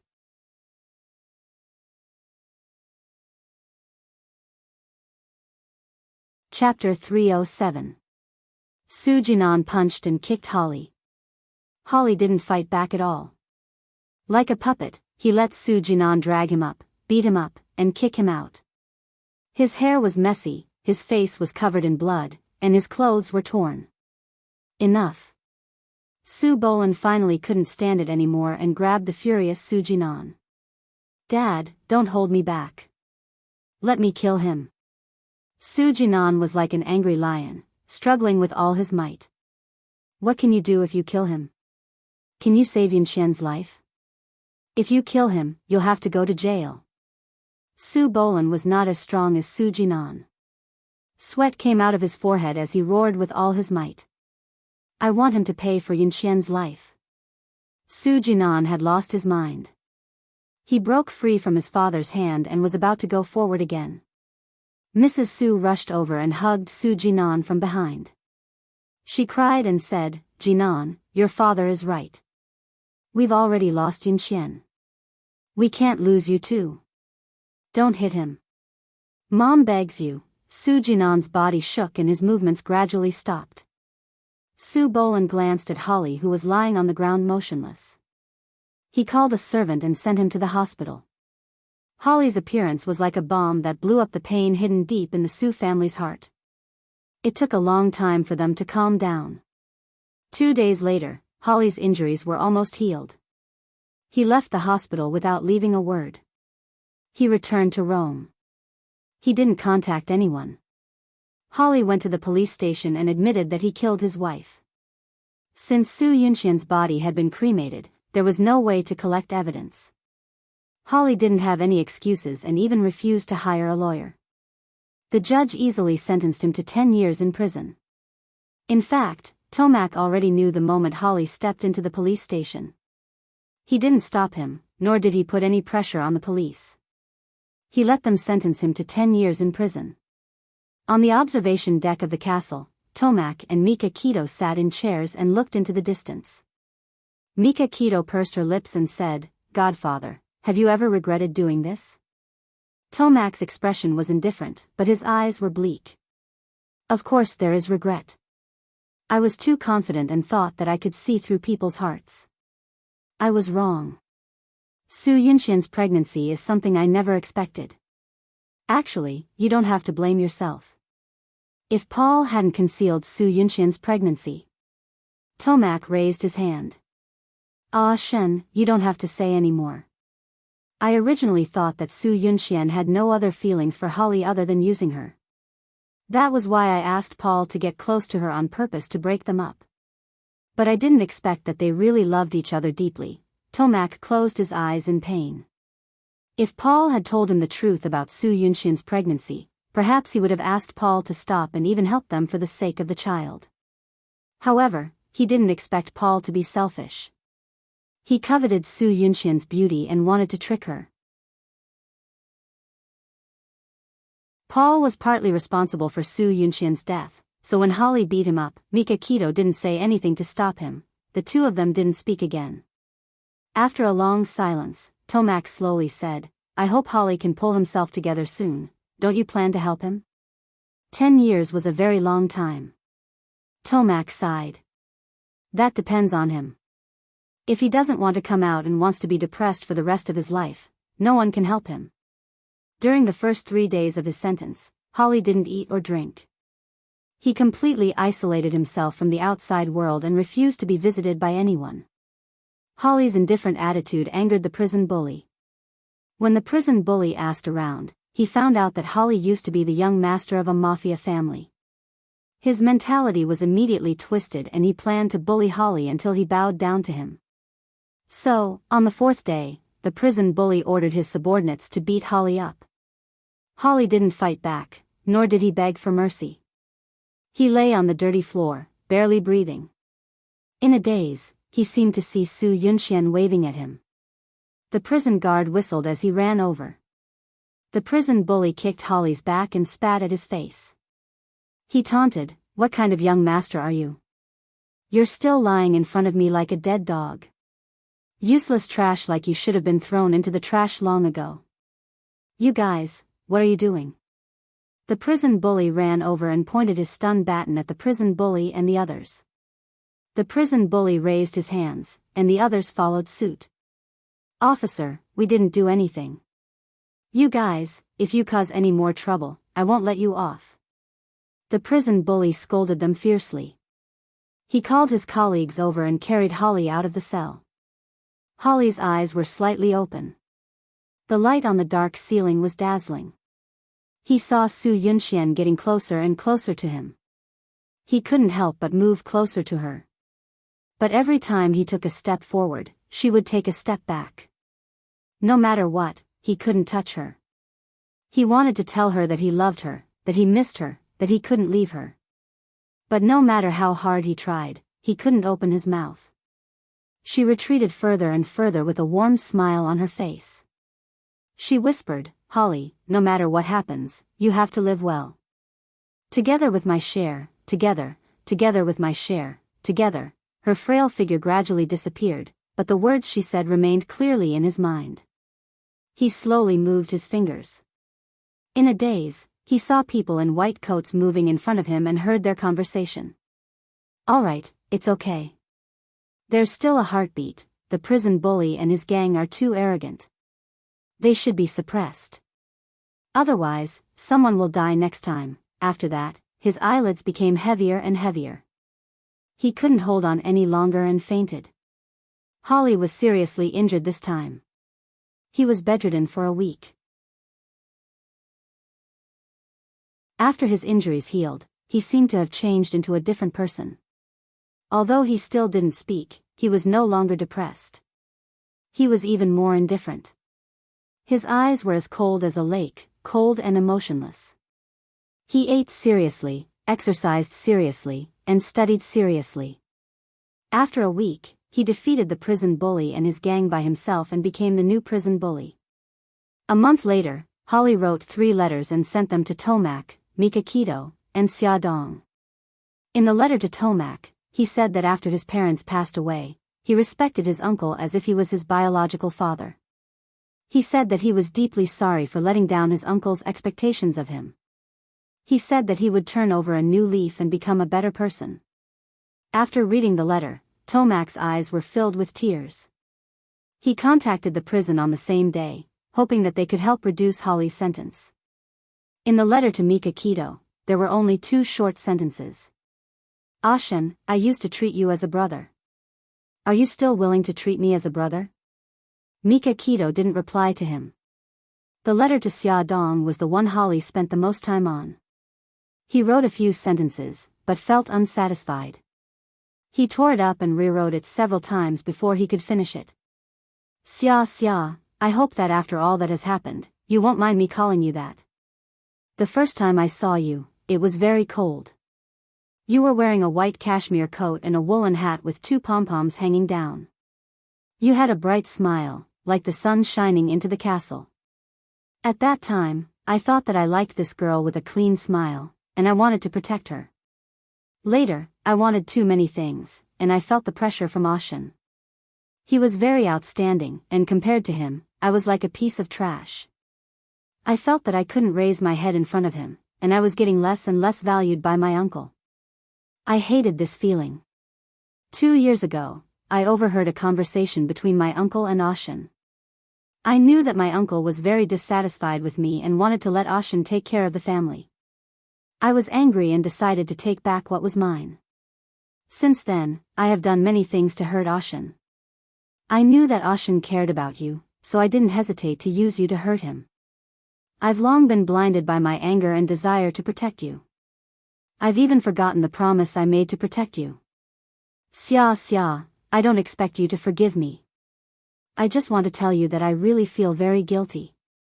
If I had the chance to do it all over again, I would never hurt you again. I promised Xiao Guai that I would go to the hospital to visit her. Now, I have to go back on my word. Please tell her that I love her. I have always wanted to have a daughter as cute as her.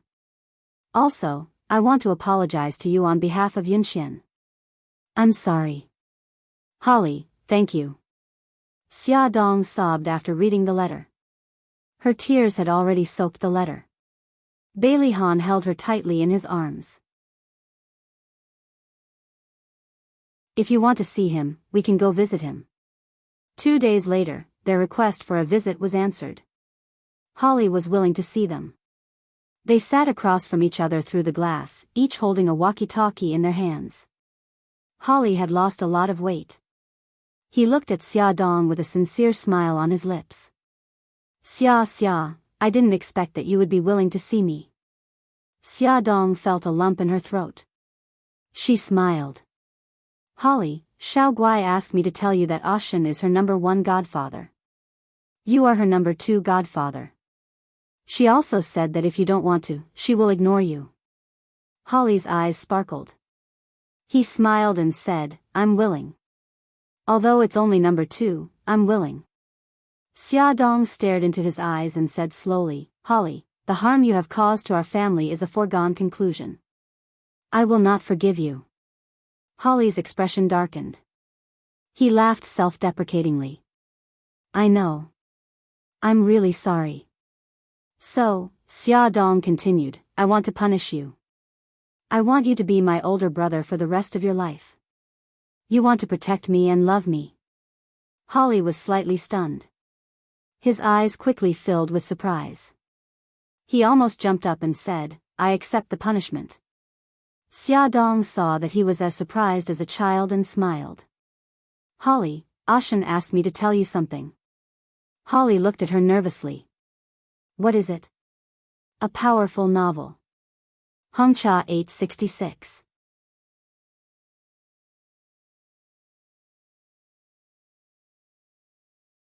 Chapter 308. Xia Dong said slowly, Brother Shen said that he'll only forgive you this once. Holly was stunned. What does that mean? Xia Dong laughed and scolded, Idiot, it means that he forgives you, but only this once. If there's a next time, he'll chop you to death with a knife. Holly's eyes shone brighter and brighter. He trembled and turned his head to avoid Xia Dong's gaze.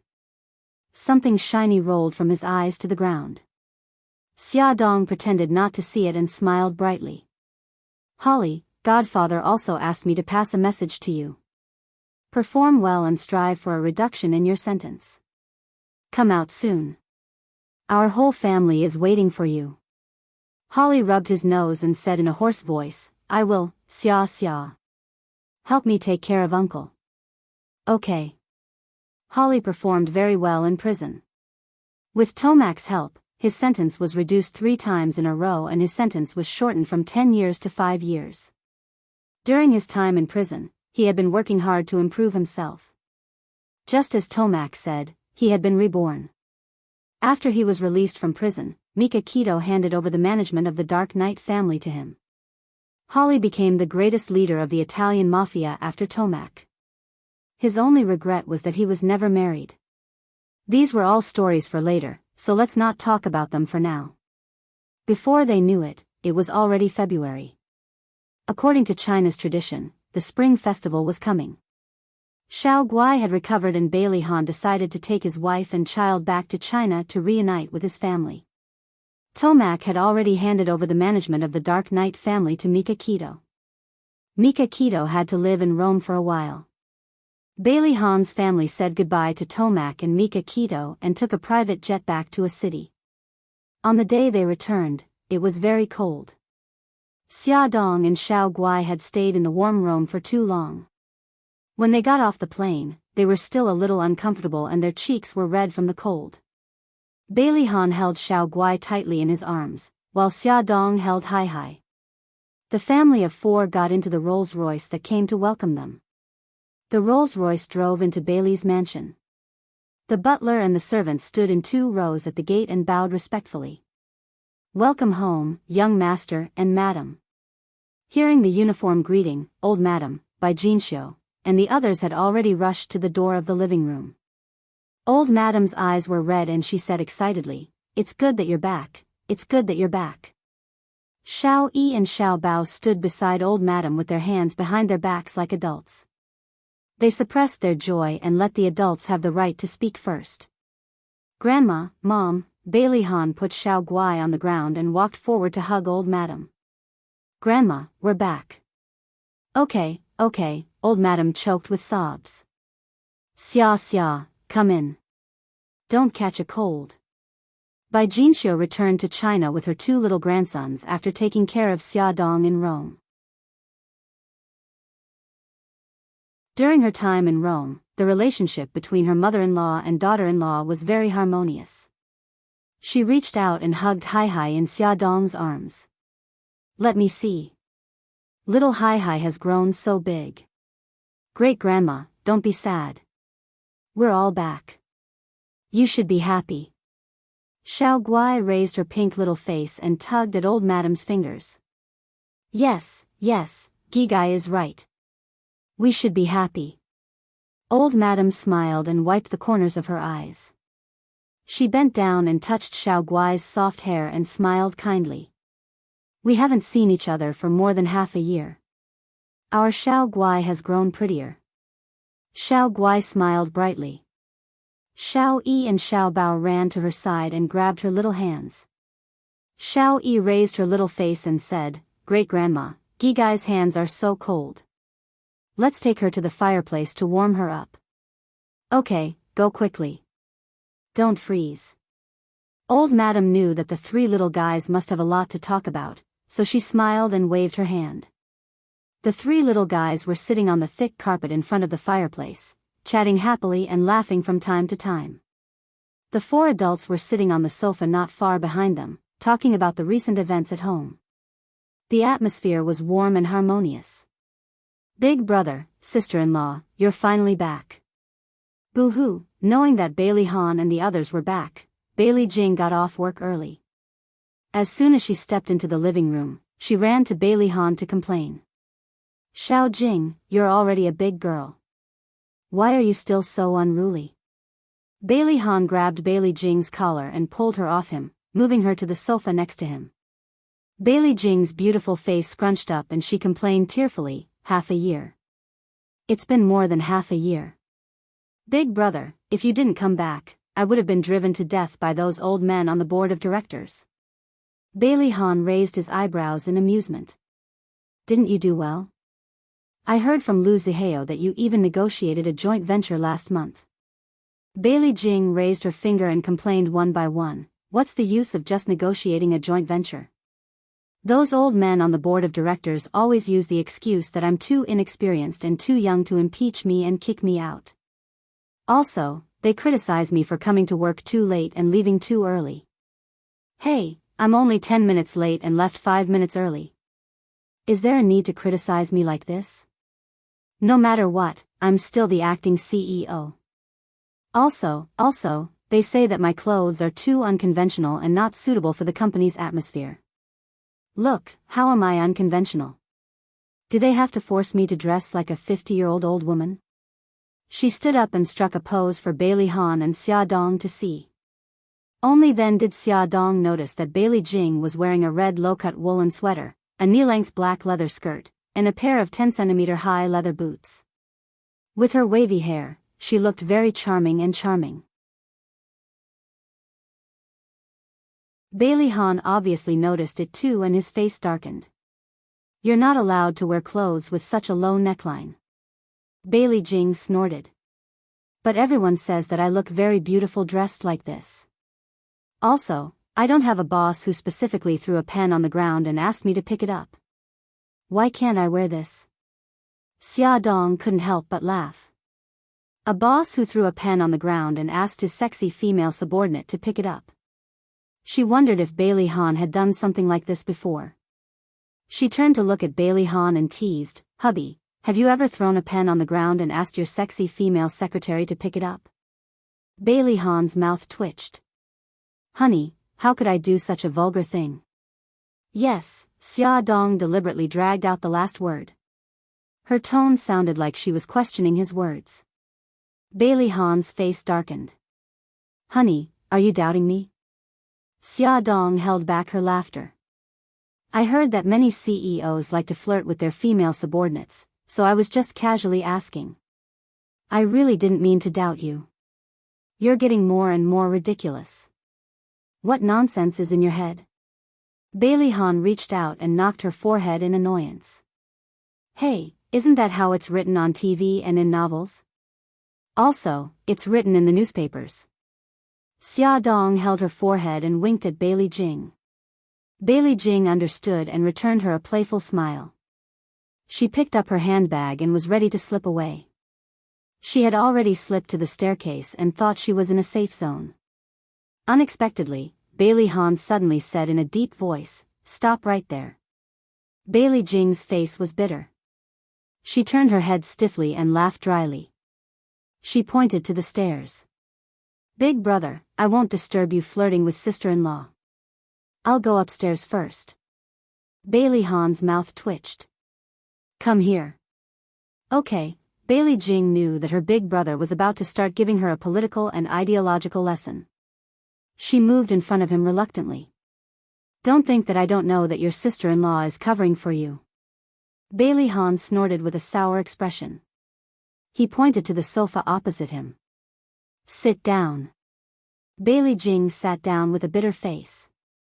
"Big brother, you just came back and you're already lecturing me. Do you have to be so cruel?" Bailey Han said indifferently, "Who asked you to be so immature? As the CEO, your dressing will affect the company's image and your image in the hearts of the employees. Do you want to become the sexual fantasy of all the male employees?" Xia Dong and Bailey Jing almost fell to the ground. How could he say those words with such a calm tone and expression? "What? You have nothing to say?" Bailey Jing was speechless. "Big brother, you've already scared us." Xia Dong coughed and spoke up for Bailey Jing. "Hubby, it's actually not as exaggerated as you say. You can't destroy everyone's personality just because it's the workplace. I think that Jing's dressing is quite beautiful. She's already very conscious of her limits." Although the woolen sweater was a low-cut design, it didn't expose any parts of her body that shouldn't be exposed. It only highlighted her exquisite collarbone. The leather skirt was also knee-length, so the matter wasn't as serious as Bailey Han said. Bailey Han stared at Xia Dong with a half-smile. "So, you think this is normal?" "Yes." Xia Dong nodded fearlessly. "Very good, my dear wife. You've been stripped of your right to wear clothes of this standard.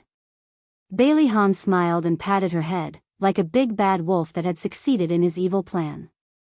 Xia Dong wanted to cry but had no tears. What was this? Why did she suddenly get the attention of the gunfire? Bailey Jing rushed over and hugged Xia Dong. Sister-in-law, I've implicated you. Xia Dong patted her back and suddenly became smart. It's okay. Actually, your big brother has been planning this for a long time. He just suddenly found an excuse today. Bailey Jing wiped her eyes and pretended to cry. Sister-in-law, I suddenly feel that we're living under the oppression of an old-fashioned old man. It's so stressful and so pitiful. Xia Dong sighed seriously. Xiao Jing, you've finally realized this problem. I'm very relieved because I've been oppressed for a long time. You too, don't treat me as if I'm dead. Bailey Han rubbed his throbbing temples. Speaking of being oppressed, why did he feel that he was the one being oppressed? Xia Dong and Bailey Jing covered their mouths and snickered. They had already been stripped of their right to wear low-cut clothes. Weren't they allowed to complain a little? The next day, Bailey Han and his wife took the 4 children to visit their aunt and uncle. Their aunt and uncle were very happy. The whole family ate and chatted happily. They were even more excited than when they were celebrating the new year. Their aunt warmly urged them to stay until they finished dinner. On the way home, Xia Dong was sitting in the front passenger seat with Hai Hai in her arms. She suddenly received a strange text message. Beauty novel, Songshu 566.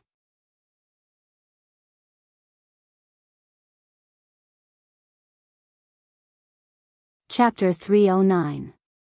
Xia Dong heard her phone ring. She opened it and saw a strange text message. I know the whole truth.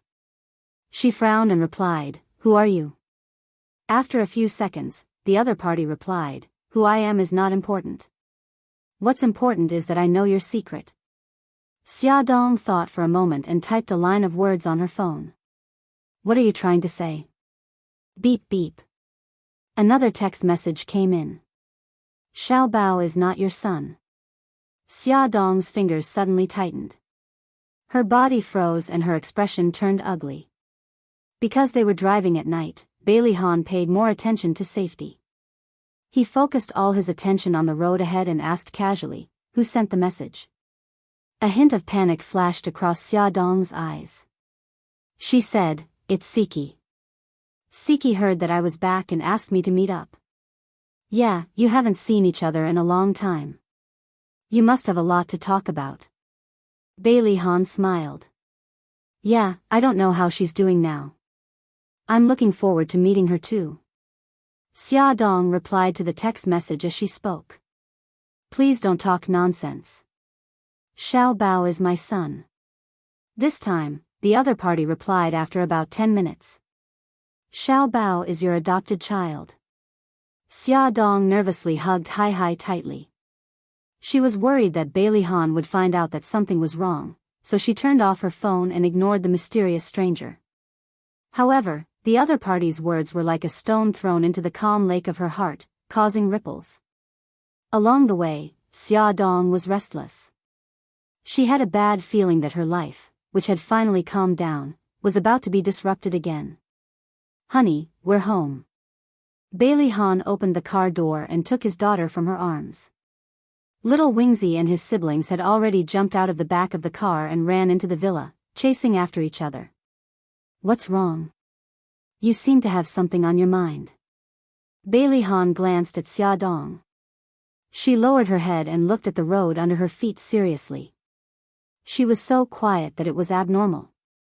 No, I was just thinking about where I should meet Siki since it's so cold now.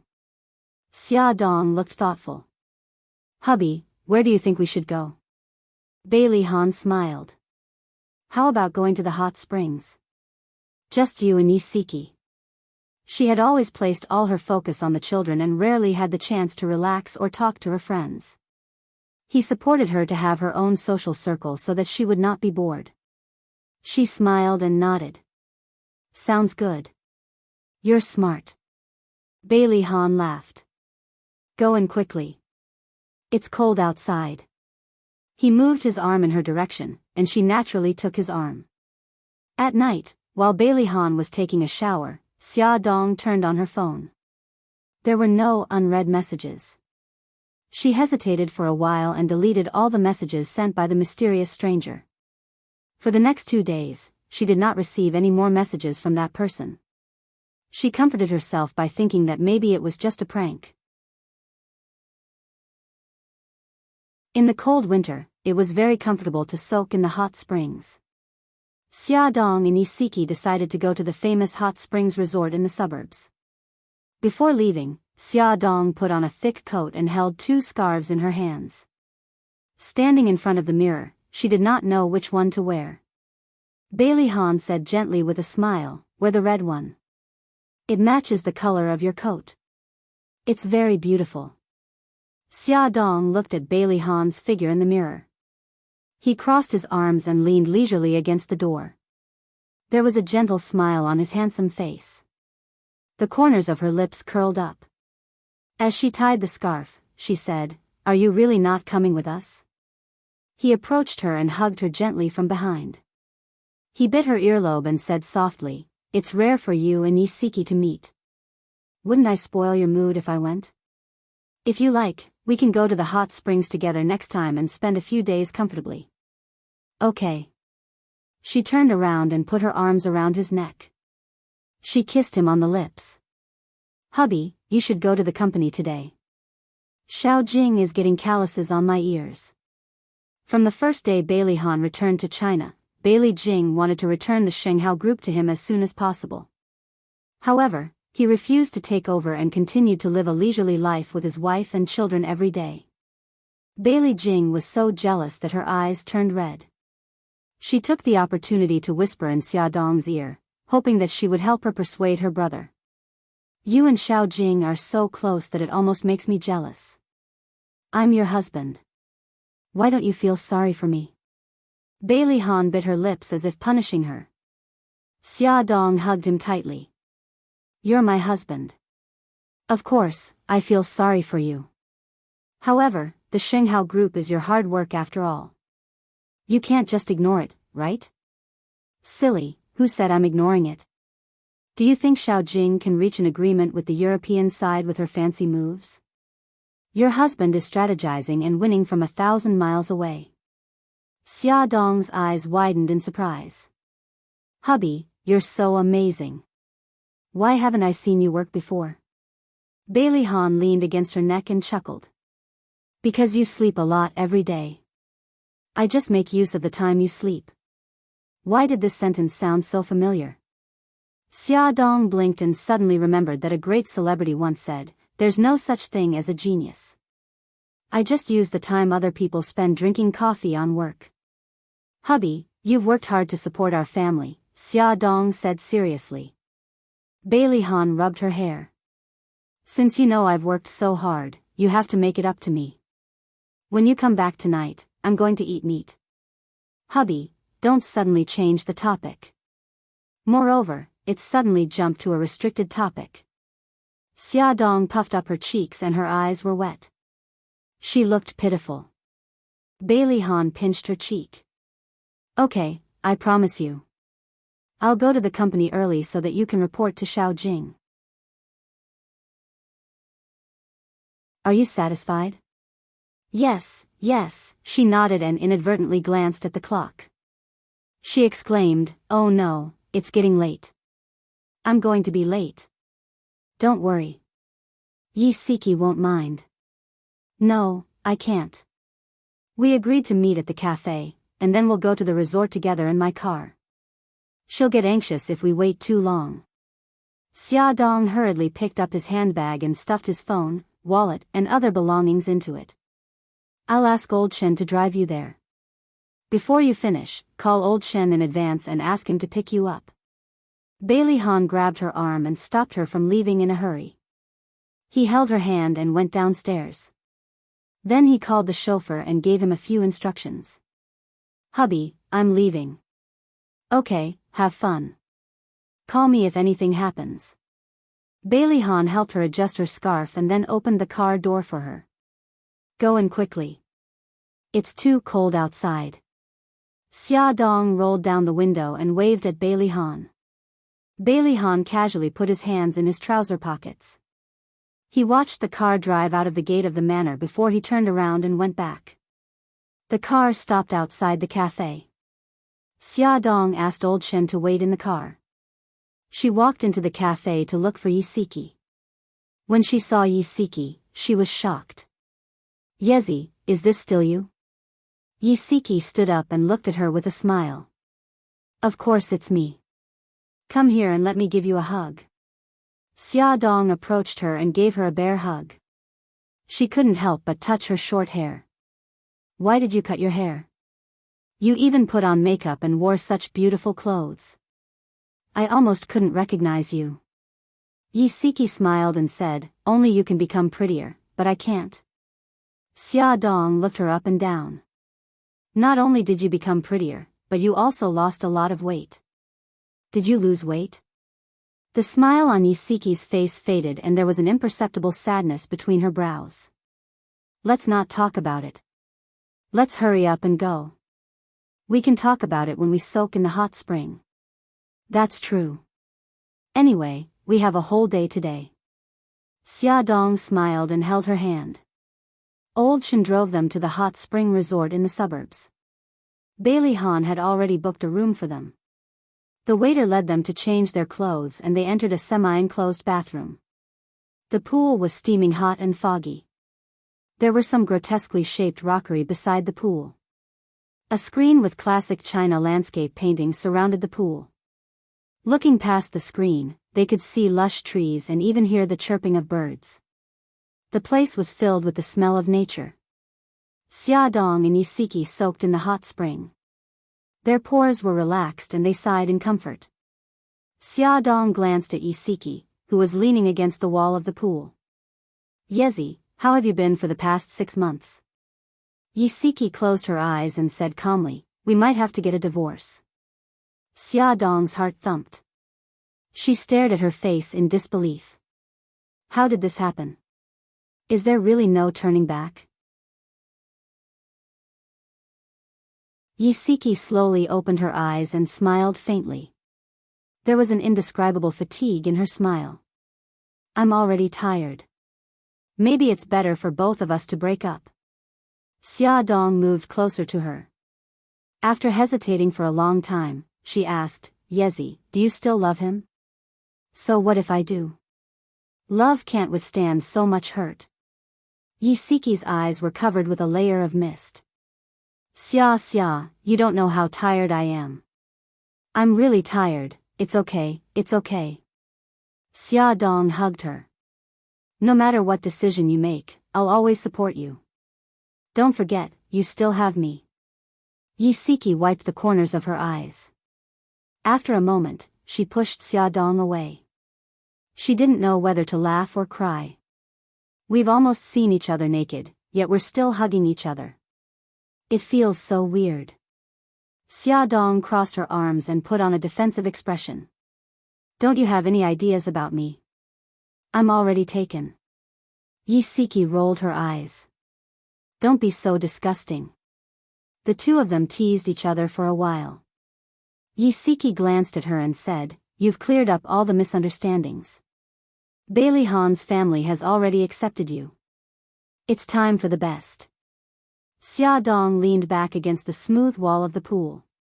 She looked a little absent-minded. I'm a little worried. I hope they don't find out about that. Welfare, Hongcha 866.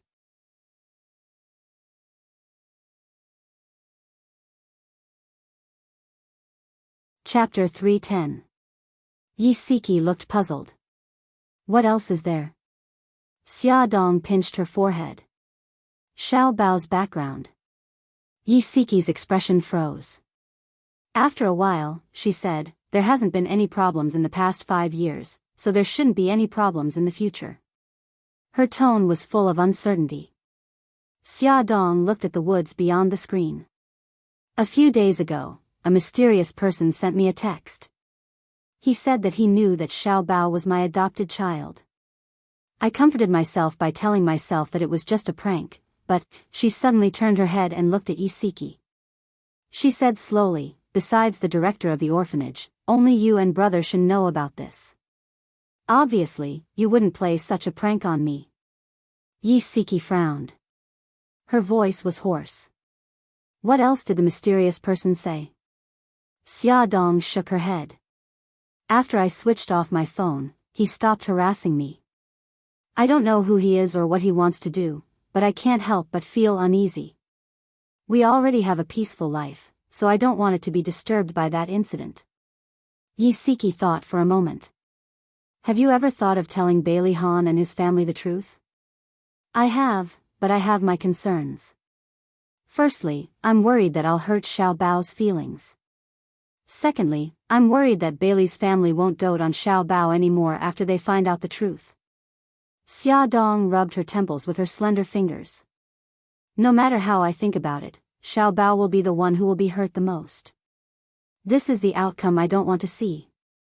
Then what do you plan to do? I'll take it one step at a time.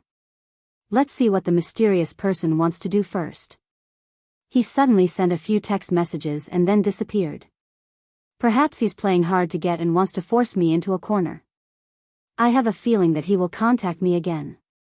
You can tell Bailey Han the truth and face this matter together with him. Isiki sank into the bathtub. The warm water flowed over her neck and the mist seemed to fill her eyes. Her eyes were wet. Xia, based on my experience, it's best to be honest with each other. Don't hide anything. Otherwise, when there's a crisis of trust between the two of you, there will be cracks in your relationship. Xia Dong followed her example and sank into the bathtub. Okay, I'll think about how I should tell him. She didn't know how to tell Bailey Han that Xiao Bao wasn't his son. The two of them soaked for a long time. When they came out of the bathtub, it was already afternoon. They changed their clothes, had lunch, and went to the KTV room to karaoke. The two of them hugged each other shoulder to shoulder as the wind howled. They laughed and played to their heart's content until their voices became hoarse. Only then did they collapse on the sofa and burst out laughing, venting all the pressure and worries that had accumulated in their hearts. The two of them walked out of the KTV room with their arms around each other's shoulders. They couldn't contain their excitement as they danced around, attracting a lot of attention. Among them, there was a pair of gays who had their arms around each other's shoulders. They walked towards them about 10 meters away and looked at them passionately as if they had seen their own kind. Xia Dong poked Isiki with her finger and laughed sinisterly. Yezi, look at that pair. They're looking at us with such passionate eyes. They must think that we're a couple too. Isiki turned to glance at them and commented in a serious tone, the top one is tall and the bottom one is delicate and charming. They're a good match. Xia Dong waved at the two of them. Hey, I wish you both happiness. The bottom was so touched that tears welled up in his eyes. He waved back. I wish you both happiness too. Isiki grinned from ear to ear. Thank you. The two of them nodded at each other and walked past each other. The onlookers shook their heads. What a pity. Such a beautiful woman and such a handsome man. How could they be gay? After walking some distance, the two of them hid in the corridor and laughed.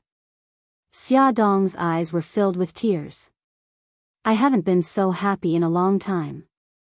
I suddenly remembered that when we were in university, we also teased Lin Shihao like this. She stopped talking abruptly. Yezi, I'm sorry, it's okay. Isiki patted her on the shoulder and grinned. I'm not a porcelain doll that will break at the slightest touch. Now that you mention it, I remember. At that time, Lin Shihao and I were not in a relationship yet. He bought breakfast for me every day and waited for me to go to class with him. The other girls in the hostel said that Lin Shihao had a crush on me. You came up with this idea, saying that you wanted to provoke him into confessing to me. What happened in the end? Isiki stared at Xia Dong with a smirk. Xia Dong touched her nose gloomily. In the end, Lin Shihao said, stop fooling around. I know that there's nothing wrong with your sexual orientation. Speaking of which, it's all your fault for being too stiff. Xia Dong shamelessly pushed all the blame to her. Hey. How is my acting bad? You're the one who watched too many dramas and came up with some sour lines that ruined the whole show, okay? It's all your fault, it's all your fault. The two of them disappeared into the corridor, leaving behind the sound of arguing and laughter. Everyone should have a very important friend in their life. That way, they wouldn't feel lonely when they were hurt and lost. It was past 5 in the afternoon. The sky was very gloomy. It seemed like it was going to snow again. Xia Dong and Isiki were wrapped up tightly. When they came out of the resort, Old Shen had already parked the car at the gate. Xia Dong asked Old Shen to send Isiki home first. The two of them hugged and said goodbye. Isiki was carrying the gift that Xia Dong brought back from Rome. He smiled and waved his hand. Be careful on the road.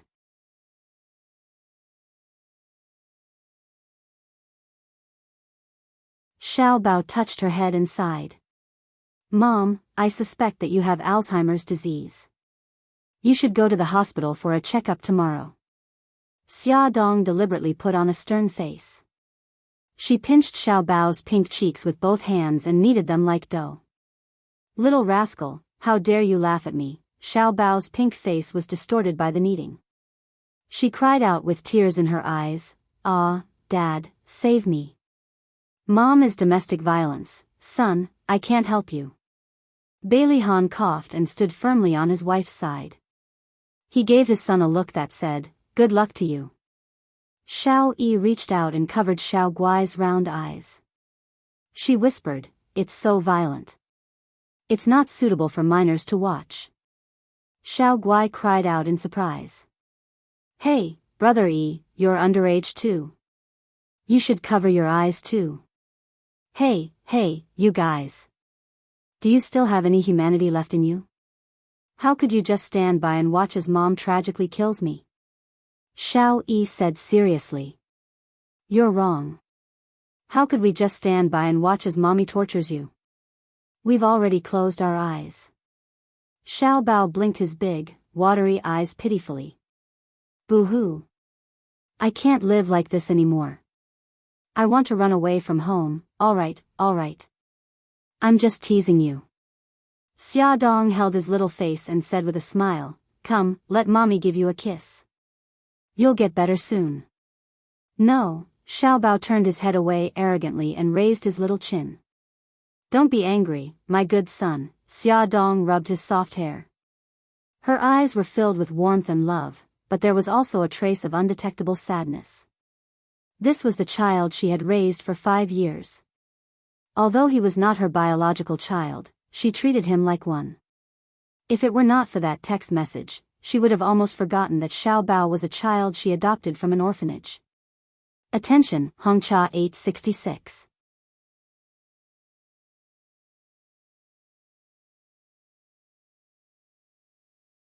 Chapter 311. In the bedroom, the soft light shone down on Xia Dong's body, outlining a warm curve. She sat sideways at the head of the bed with her head slightly lowered. She was holding something in her hand and flipping it slowly.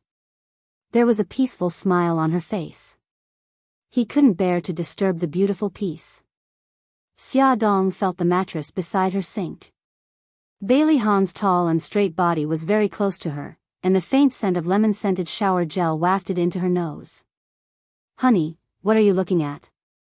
He hugged her from the side, and she leaned against his chest. Do you want to see pictures of Xiao Bao and Xiao Guai when they were young? She adjusted her position and placed the album on his lap. Bailey Han's gaze fell on the album. The album was very beautifully made, and it was the first time he had seen the pictures inside. There were pictures of the children at various ages. There was a picture of them when they were 6 months old. The 2 pink Xiao Bao babies were placed in a wooden basin, and their 2 pairs of small hands were tightly grasping the sides of the basin. Their 2 pairs of beautiful big eyes were staring in front of them with a surprised expression. Xia Dong pointed at the picture and laughed. Brother Shen took this picture for them. At that time, I took the rattle and shook it in front of them to attract their attention. There was a picture of Xiao Guai when they were 1 year old. She was wearing a beautiful little dress and cute cat ears on her head.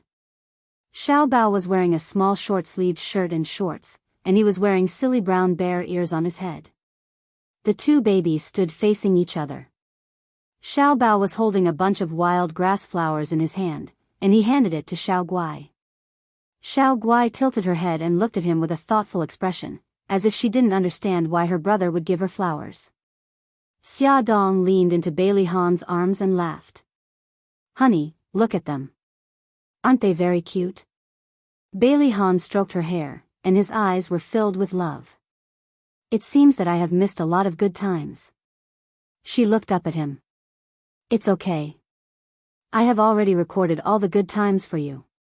She kissed his sharp chin and jumped down from his arms. "Wait for me, I'll get something for you." She wore slippers and hopped into the storage room. Her back was full of energy, like a cheerful little rabbit. Bailey Han raised his eyebrows in amusement and continued to admire the album. The more he looked at the album, the more Mika Keto appeared. Almost half of the photos were taken with him, Xia Dong, and the children. His gaze deepened. Through the photos, he saw the warmth of Mika Keto and Xia Dong. There was something called jealousy brewing in his heart.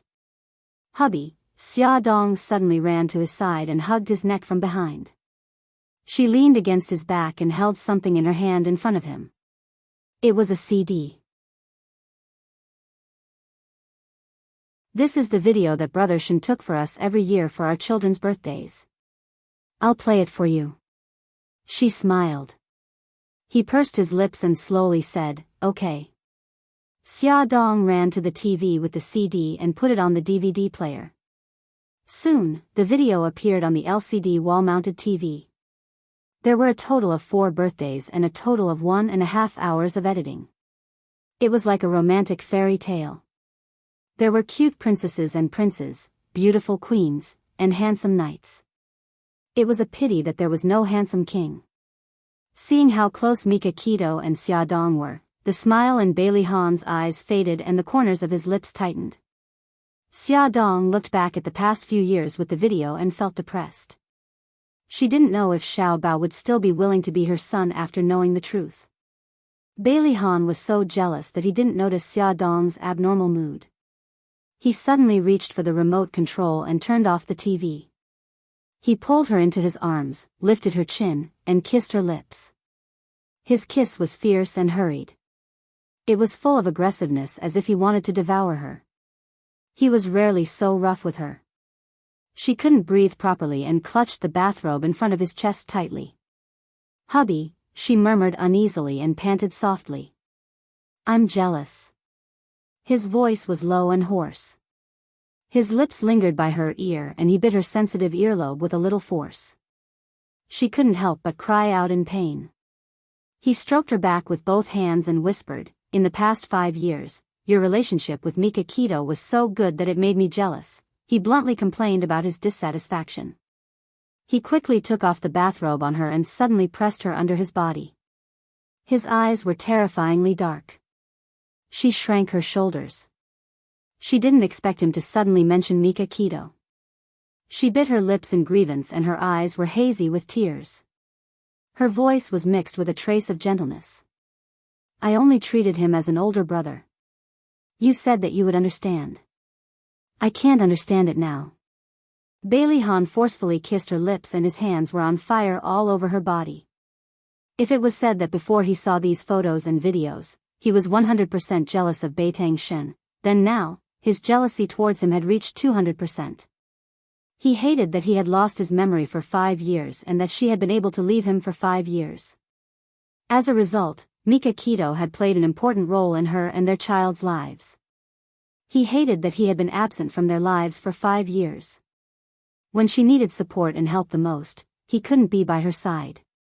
Xia Dong hugged this irritable man who seemed to be in puberty. She tried to use her gentleness to diffuse his sudden anger. She hooked her arms around his neck and raised her head. Her soft lips kissed his chin and then wandered around his face, the corner of his lips, the high bridge of his nose, his full forehead, and finally the tip of his cold ear. She stuck out the tip of her tongue and gently licked it. His body suddenly trembled. His clear black and white eyes stared into her eyes. The corners of her eyes were full of smiles. She said softly, "Hubby, no matter what happened in the past, the one who is by my side now is you. In the future, only you will be by my side." His eyes were instantly overflowing with color. Under the soft light, his face was unbelievably beautiful. His brows were slightly furrowed and the veins on his forehead popped out. His face was flushed and it seemed that he had been holding back for a long time. His voice had a unique magnetism. "In the future, only me." His tone was firm and domineering. There was no room for discussion. She nodded. "Only you. Wifey, do you still remember what I said today?" His lips curled into a devilish smile. He bent down beside her ear and his hot breath tickled her ear. His hand gently kneaded her soft pink ear. Her cheeks were flushed red. That scorching breath enveloped her and she almost suffocated. Her hands and feet were already unable to exert any strength. Following his movements, her delicate voice died down. "You don't remember." "I think, it wasn't anything good." He suddenly held her butt and slapped it hard. There was a mischievous smile in his voice. "You're so naughty. You actually forgot what I said. It hurts." She furrowed her brows and bit her lips. She looked like she was about to cry and it made his heart skip a beat. He turned her over and his voice was filled with annoyance. "Let me see." 5 clear fingerprints were left on her fair and tender skin. Her skin was delicate to begin with. Even if he held her arm tightly, it would leave a mark, not to mention his heavy slap. He wanted to be naughty, but he didn't expect that he couldn't control his strength. The tips of Bailey Hahn's ears were slightly red. He was extremely annoyed and bent down to kiss the clear fingerprints. Xia Dong felt something soft land on her butt. It was like a feather moving gently around the area that he had slapped. Then, the tip of a wet tongue licked her skin. She was so shocked that her back arched slightly. "Hubby, don't." She shyly moved her body, but his palm held her down tightly. He kissed her back slowly and a numb feeling instantly rose from the bottom of her feet to the top of her head. Her body trembled violently and her heart felt like it was about to explode. Unknowingly, he was already leaning on her back. His hot lips were against her ear and his voice was filled with unbearable desire. "Wifey, do you remember what I said today?" "Boo-hoo. I remember." She had reason to believe that if she didn't surrender, he would torture her until she knelt down and begged for mercy. "What did I say?" He blew hot air into her ear. Her body trembled and her voice was intermittent. You want to eat meat, that's a good girl." He kissed the tip of her red ear.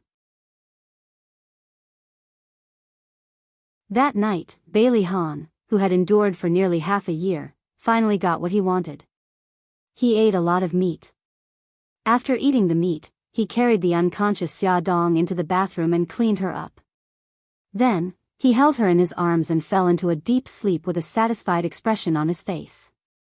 The next day, after Xia Dong woke up, she habitually touched the spot beside her. It was empty and a little cold. Bailey Hahn must have been awake for a long time. Inexplicably, she felt a little disappointed. She hugged the blanket and sat up from the bed. Her legs were sore. Thinking about their wild behavior last night, she couldn't help but blush and her heart beat faster. She covered her head with the blanket tightly. Beep beep. Her phone rang. Xia Dong picked it up from the bedside table. It turned out to be a message from Bailey Hahn. "Little lazy cat, are you awake? I saw that you were sleeping so soundly this morning, so I couldn't bear to wake you up. Gigai, rest at home. I'll be back early tonight." Xia Dong laughed foolishly and replied, "Is it convenient now?" At that moment, Bailey Hahn was sitting in the meeting room facing all kinds of accusations from the group of old men on the board of directors. They blamed him for affecting the company's normal operations for personal matters, for letting the inexperienced Bailey Jing manage the company, and for affecting the company's performance and so on. Don't ask him why he sent a message at this time. It was because he felt that facing this group of old antiques was very boring. Also, his wife should have woken up by now. His phone vibrated with a message notification. Bailey Han glanced indifferently at a certain old antique, who was still talking non-stop, and replied calmly, "It's convenient." After replying, he put the phone down on the table and suddenly interrupted old antique. His expression was solemn as he said in a heavy voice, "As far as I know, during the time that Bailey Jing has been managing the company's performance has risen by 3 points. The company's operations in all aspects are going well. If you're willing to look through the information in your hands, you'll understand that what I'm saying is true." There was the sound of awkward coughing in the meeting room, as well as the sound of someone flipping through information and a very discordant ringtone. "Wifey is calling, wifey is calling." The group of people almost banged their heads on the table.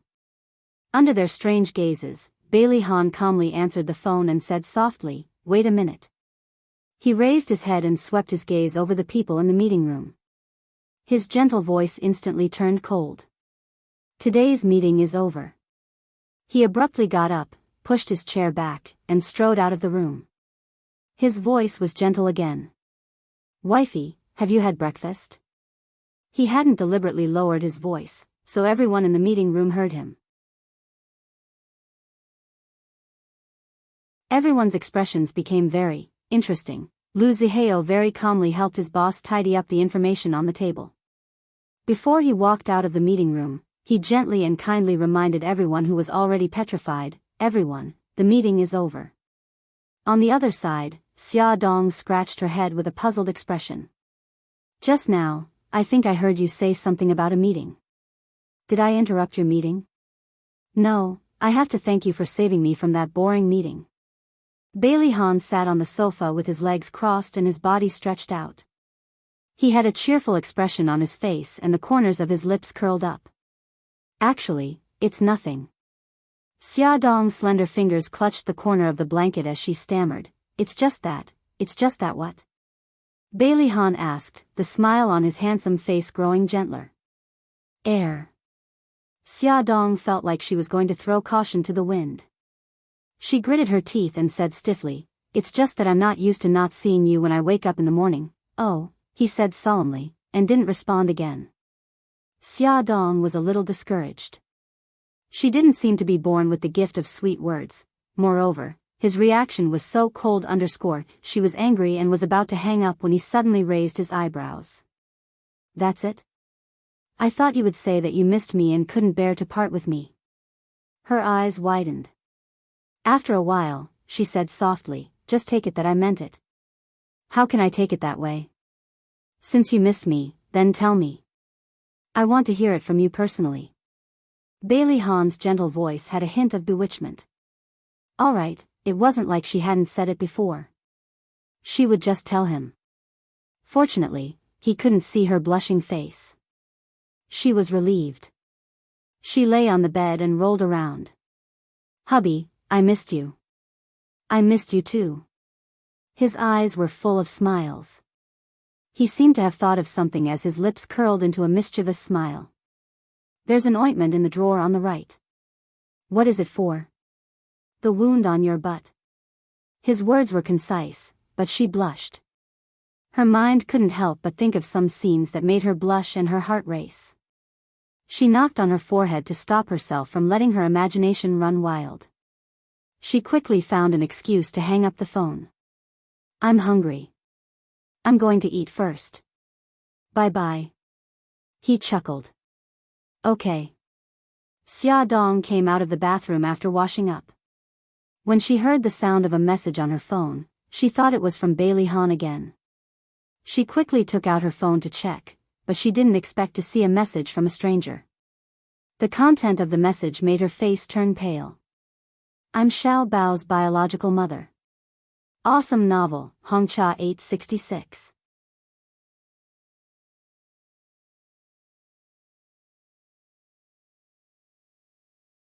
Chapter 312. The content of the message made her face turn pale. I'm Xiao Bao's biological mother. Xia Dong bit her lip and hesitated for a while. Finally, with trembling fingers, she dialed the unknown number. Beep beep. The sound of waiting for the call to be picked up came from the phone. She clutched the phone tightly, her heart pounding like a drum. She was so nervous that her back was sweating. Click, the call was rejected. Xia Dong sat on the fabric sofa dejectedly. She didn't know what the other party wanted. She was typing a message, but before she could choose to send it, the other party had already sent a message. After the spring festival, I'm going back to my son. It seemed that the other party didn't want to talk to her directly and only wanted to communicate through text messages. Xia Dong punched the sofa angrily, deleted the words she had already typed, and typed a new message. I want to meet you. After waiting for about 2 minutes, the other party replied. I'm not in China right now.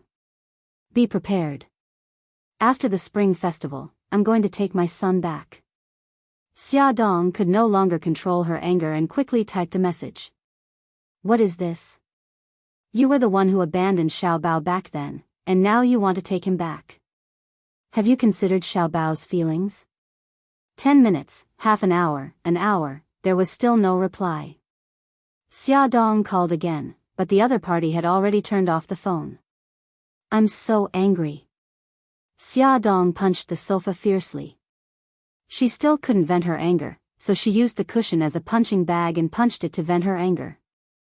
Xia Dong thought for a long time and felt that she should first confirm whether the other party was Xiao Bao's biological mother. She dug out the phone number of the orphanage in Japan from a secret notebook. After she dialed an international number, she communicated with the orphanage director in Japanese for a long time. About a week ago, a Japanese woman came to our orphanage, saying that she was looking for her lost child. I took out all the photos of the orphans from the past 5 years. The woman looked at them for a long time and finally focused on Xiao Bao. She asked a lot of questions about Xiao Bao. Xia Dong gritted her teeth and asked, does that woman have any evidence to prove that she's Xiao Bao's biological mother? The director said, I looked at the birth certificate in her hand at that time, and it confirmed that she had given birth to a child. She also said that her son had a small red mole on his buttocks. Xia Dong's heart sank. There was indeed a red mole on Xiao Bao's butt. It seemed that the woman who had inquired about him in the orphanage was his biological mother. At that time, I gave that woman your phone number and planned to tell you about this matter, but I called your phone, and it was turned off. The director's tone was apologetic. I'm very sorry if this matter has caused you any trouble. Xia Dong rubbed her eyebrows helplessly. I happened to be in Rome during that period of time, and I was using an overseas SIM card, so I missed your call. Can you tell me her name? Her name is Suzuki Sakura. I don't know much about other information. Okay. Thank you, Director. After ending the call, Xia Dong's heart was in a mess. She called Suzuki Sakura, but her phone was still turned off. Ever since she revealed her purpose, she seemed to have disappeared from the face of the earth and would only appear after the spring festival. There was a knock on the door. Xia Dong took a deep breath and then slowly exhaled. She patted her cheeks and jumped off the sofa to open the door. Mommy. Xiao Guai stood at the door with a smile. Gigai, what's wrong? Xia Dong bent down to pick up her daughter and kissed her pink cheeks. Mommy, it's already past 10. I saw that you hadn't come downstairs, so I thought you were sick, so I came up to see you. Xia Dong smiled. Mommy is fine. She just has something to do upstairs. Come, let's go downstairs. She carried her daughter downstairs and found that it was very quiet. She was a little curious. Gigai, where are the others?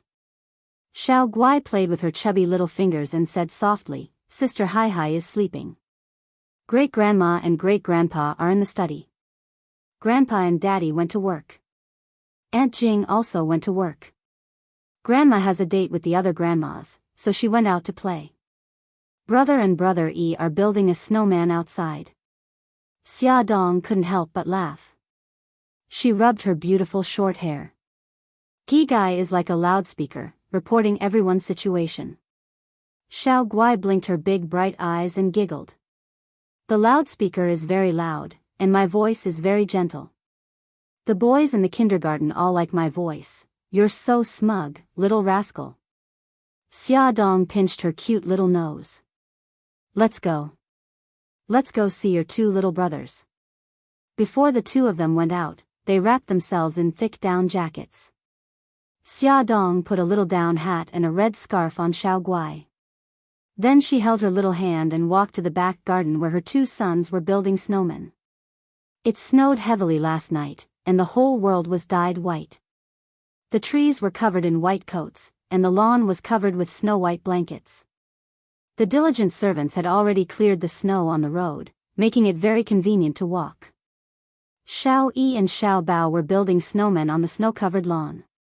The two little guys didn't wear down jackets, only thick sweater jackets. Their handsome little faces were red, and their little noses were also red. They were as cute as carrots. They waved little snow shovels and had already built a chubby snowman. It was about a meter tall, with a round head and a thick body. It didn't have any facial features or hands yet. Mommy, I want to play too, Xiao Guai shook Xia Dong's arm. Okay, go ahead. Xia Dong gently patted her little head. The little girl ran towards her two brothers with a smile. Xiao Yi looked up and grinned, revealing her snow-white teeth. Mommy, come over and play with us too. Xiao Bao chuckled. Xiao Yi, you don't know.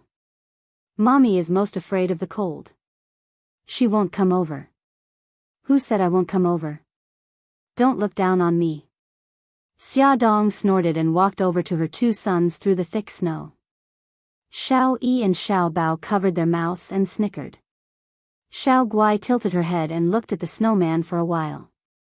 She frowned slightly and said, the snowman doesn't have a nose, eyes, or mouth.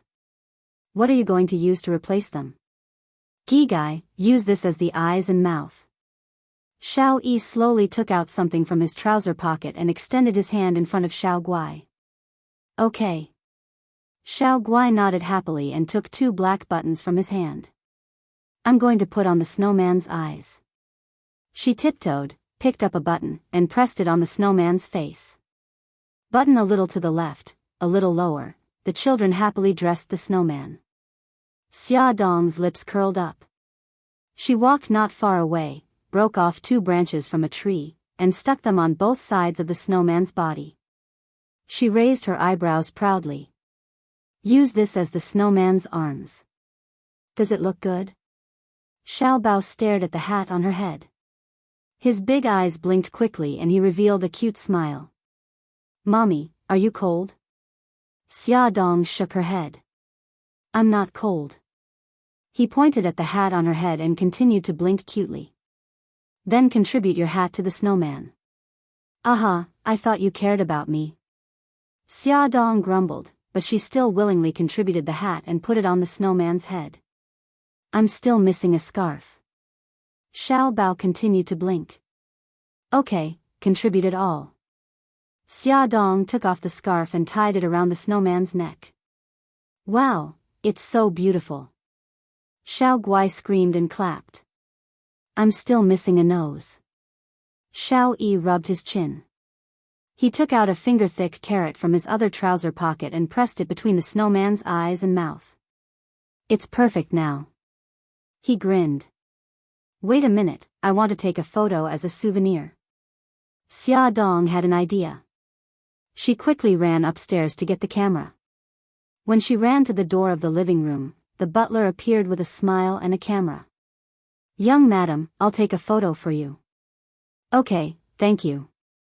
The mother and children made various poses around the snowman, and the old butler kept pressing the shutter to record their laughter and laughter. Let's have a snowball fight. As soon as Xiao Bao finished speaking, a snowball flew at his head. He reflexively closed his eyes, and the snowball rolled down his cheek with a plop sound. Broken snow stained his face. Ha ha ha. The culprit, Xiao Yi, held his stomach and laughed loudly. Wah, I want revenge. Xiao Bao angrily wiped the broken snow off his face. He quickly grabbed a handful of snow from the ground, rolled it into a ball, and threw it at Xiao Yi. Xiao Yi nimbly hid behind Xia Dong, and the snowball hit Xia Dong's abdomen. Xiao Bao, how dare you hit me? I want revenge too. Xia Dong pretended to be angry. She bent down and made a snowball from the ground. Just as she was about to attack Xiao Bao, a snowball hit her face. She wiped her face and looked at the culprit, Xiao Guai. She smiled and stuck out her tongue. Mommy, I didn't do it on purpose. Wah, you two bad children are bullying me. Xia Dong squatted on the ground shamelessly. She lowered her head and rubbed her eyes with the back of her left hand as if she was crying sadly. Xiao Guai felt guilty and walked over with his short legs. Mommy, don't be angry. Xiao Guai, don't be fooled. Mom must be playing tricks. Xiao Bao was far away from Xiao Guai. He wanted to stop her, but it was too late. Ah, sure enough, Xiao Bao was right. Xiao Guai had a snowball on her face. She pouted her pink lips and looked helpless.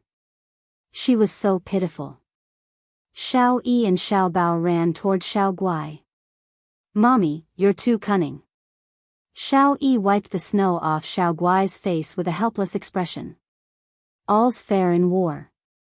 Xia Dong shamelessly said without the slightest bit of guilt. Humph, let's unite and deal with Mommy together. Xiao Bao's suggestion was immediately approved by the other two little rascals. The three children aimed the snowballs in their hands at Xia Dong. Wah! You guys are going too far. Xia Dong yelled as he tried to fend off the attacks. Hee, all's fair in war. The three little rascals said in unison, using her words against her. Their laughter echoed in the cold air for a long time. Welfare, Songshu 566.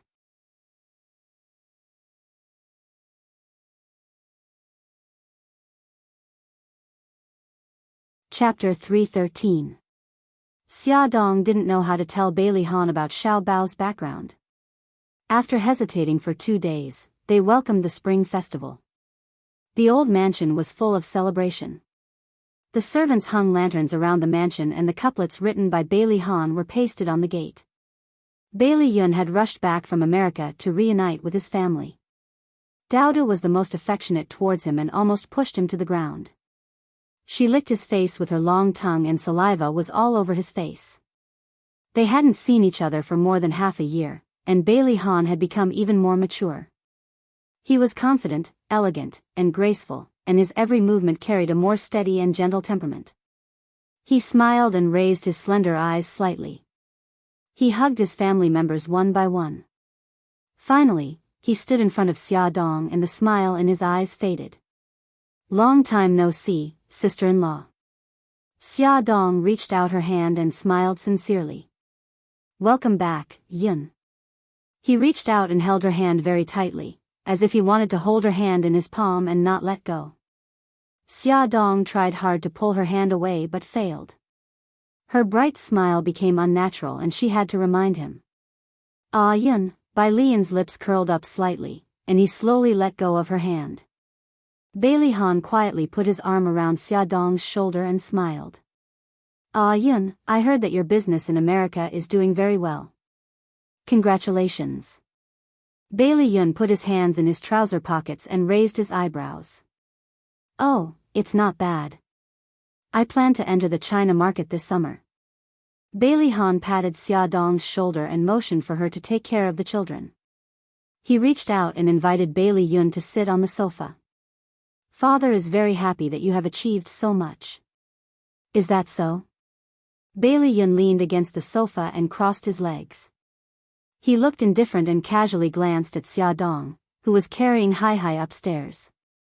There wasn't much to talk about between the two brothers. Soon, the two of them fell silent, and the atmosphere was a little awkward. Fortunately, Bailey Jing and Xiao Yi ran over. The two of them surrounded Bailey Yun and started chatting. During the reunion dinner, everyone was very happy.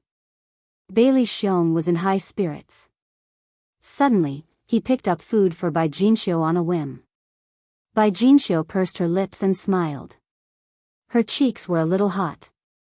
Although they had been eating at the same table as each other for decades, this was the first time he took the initiative to pick up food for her. Bai Jinxiu also picked up Bailey Xiong's favorite dishes and put them in his bowl. They looked at each other and smiled. The interaction between the two fell into the eyes of Bailey Yun, who was sitting opposite them. He lowered his eyes slightly to hide the coldness in his eyes. Old Madame Han also saw this scene.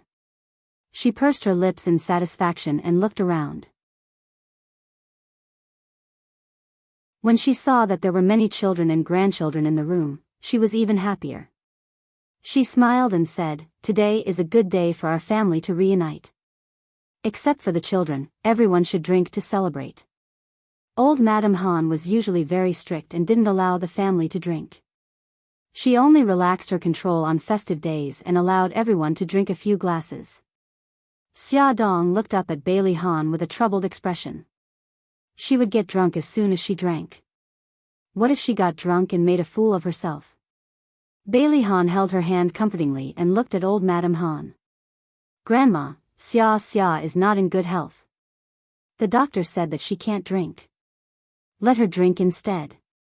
Old Madame Han nodded. "Okay, Xia will drink." The servant came forward and poured wine for everyone, including Xia Dong and the three children. Old Madame Han was very happy today and drank 2 glasses of wine. After eating, she felt a little dizzy and the servant helped her upstairs to rest. Bailey Xiong intended to be a competent father and drank a few more glasses with his 2 sons. The 3 of them sat around the fireplace and chatted.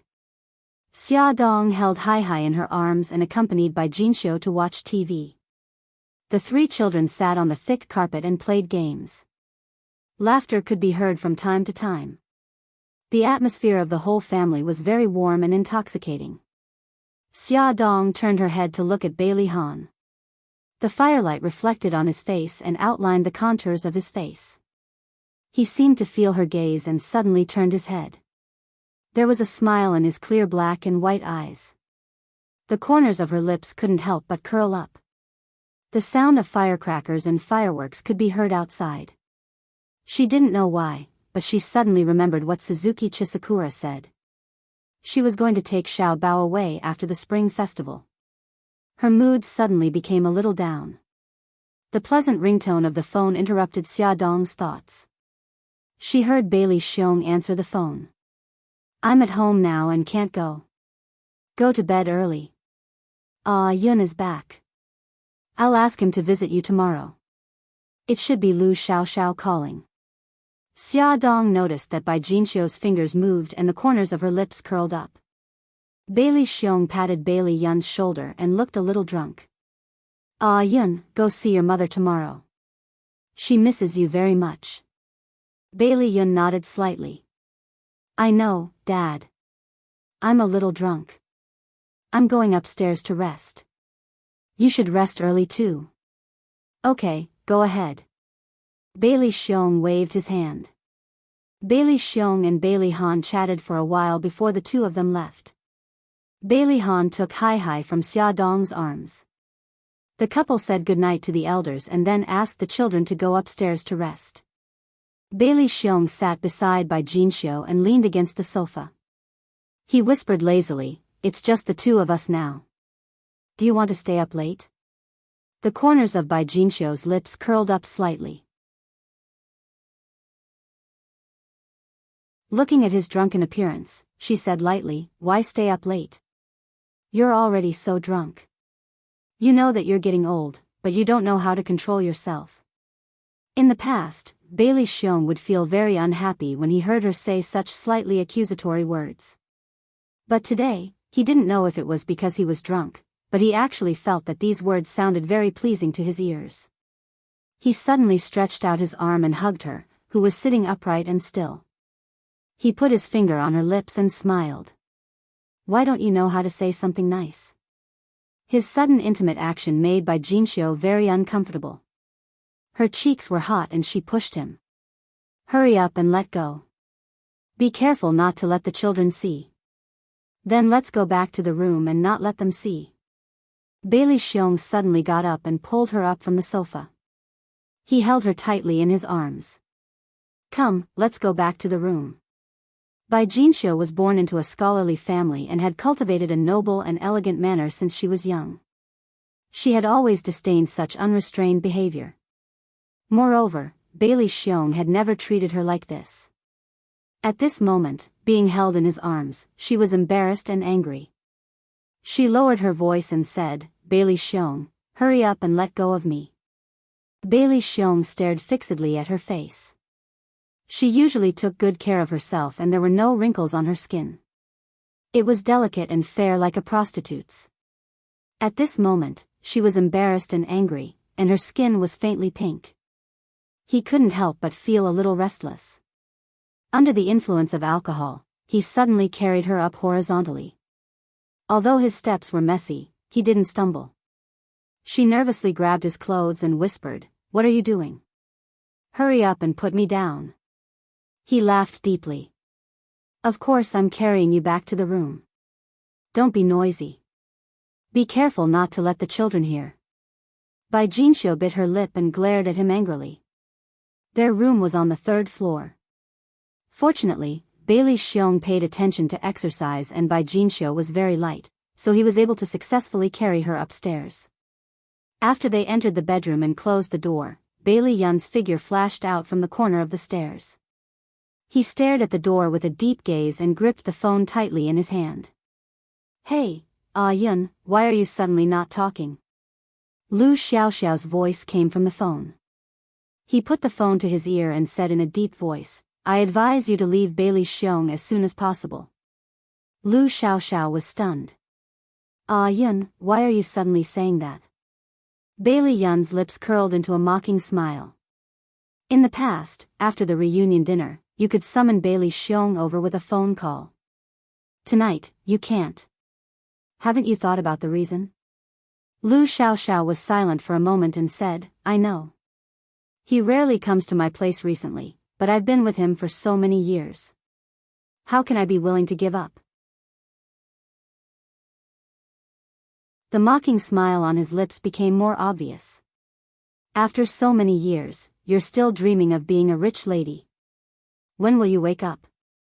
Maybe I won't wake up for the rest of my life. Her tone was a little lonely. She shouldn't be like this. She was flirtatious, she was unrestrained, she was good at flattery, and she was very shrewd in planning for herself. This tone didn't suit her. Bailey Yun held the phone and the veins on the back of his hand throbbed. He said in a deep voice, Do you love him? She didn't respond. Her silence represented everything. His voice was cold. I thought you never loved him. Lu Xiaoxiao laughed self-deprecatingly. I used to think it was for money and status. Later, after he distanced himself from me, I realized that I had already fallen. You'd better give up on that thought. It's not too late to escape now. He's already being intimate with his wife. There's no place for you, the third party, between the two of them.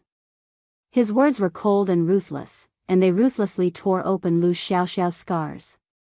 She was silent for a long time before she said, I know.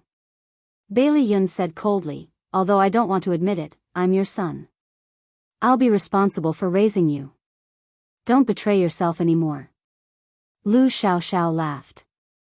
Yun, you've grown up. Bailey Yun's face was cold. I'm hanging up. Thank you, son. She said the last two words very softly, but he heard them clearly. His heart trembled, and he hung up the phone without hesitation. There was no one in the living room, and the entire villa was quiet. Bailey Yun leaned against the railing and looked at the dark sky. He suddenly laughed, but that smile was very cold and very bleak. Dowda was lying at his feet, and from time to time, he would raise his head to look at him. Bailey Yun rubbed his furry head and laughed self-deprecatingly. Everyone is in pairs. We're the only ones left. In a distant place, the lights were shining brightly. That was the location of the city. He suddenly felt a little lonely. He wanted to know how many people were like him, without a home on New Year's Eve. He put on his coat, took his car keys, and drove his flashy Ferrari into the night. Charm Bar. It was very deserted, and there were only a few people. Bailey Yun sat at the bar counter and ordered a cup of Bloody Mary. Under the dim light, the color of blood was indescribably strange. Welfare, Hongcha 866.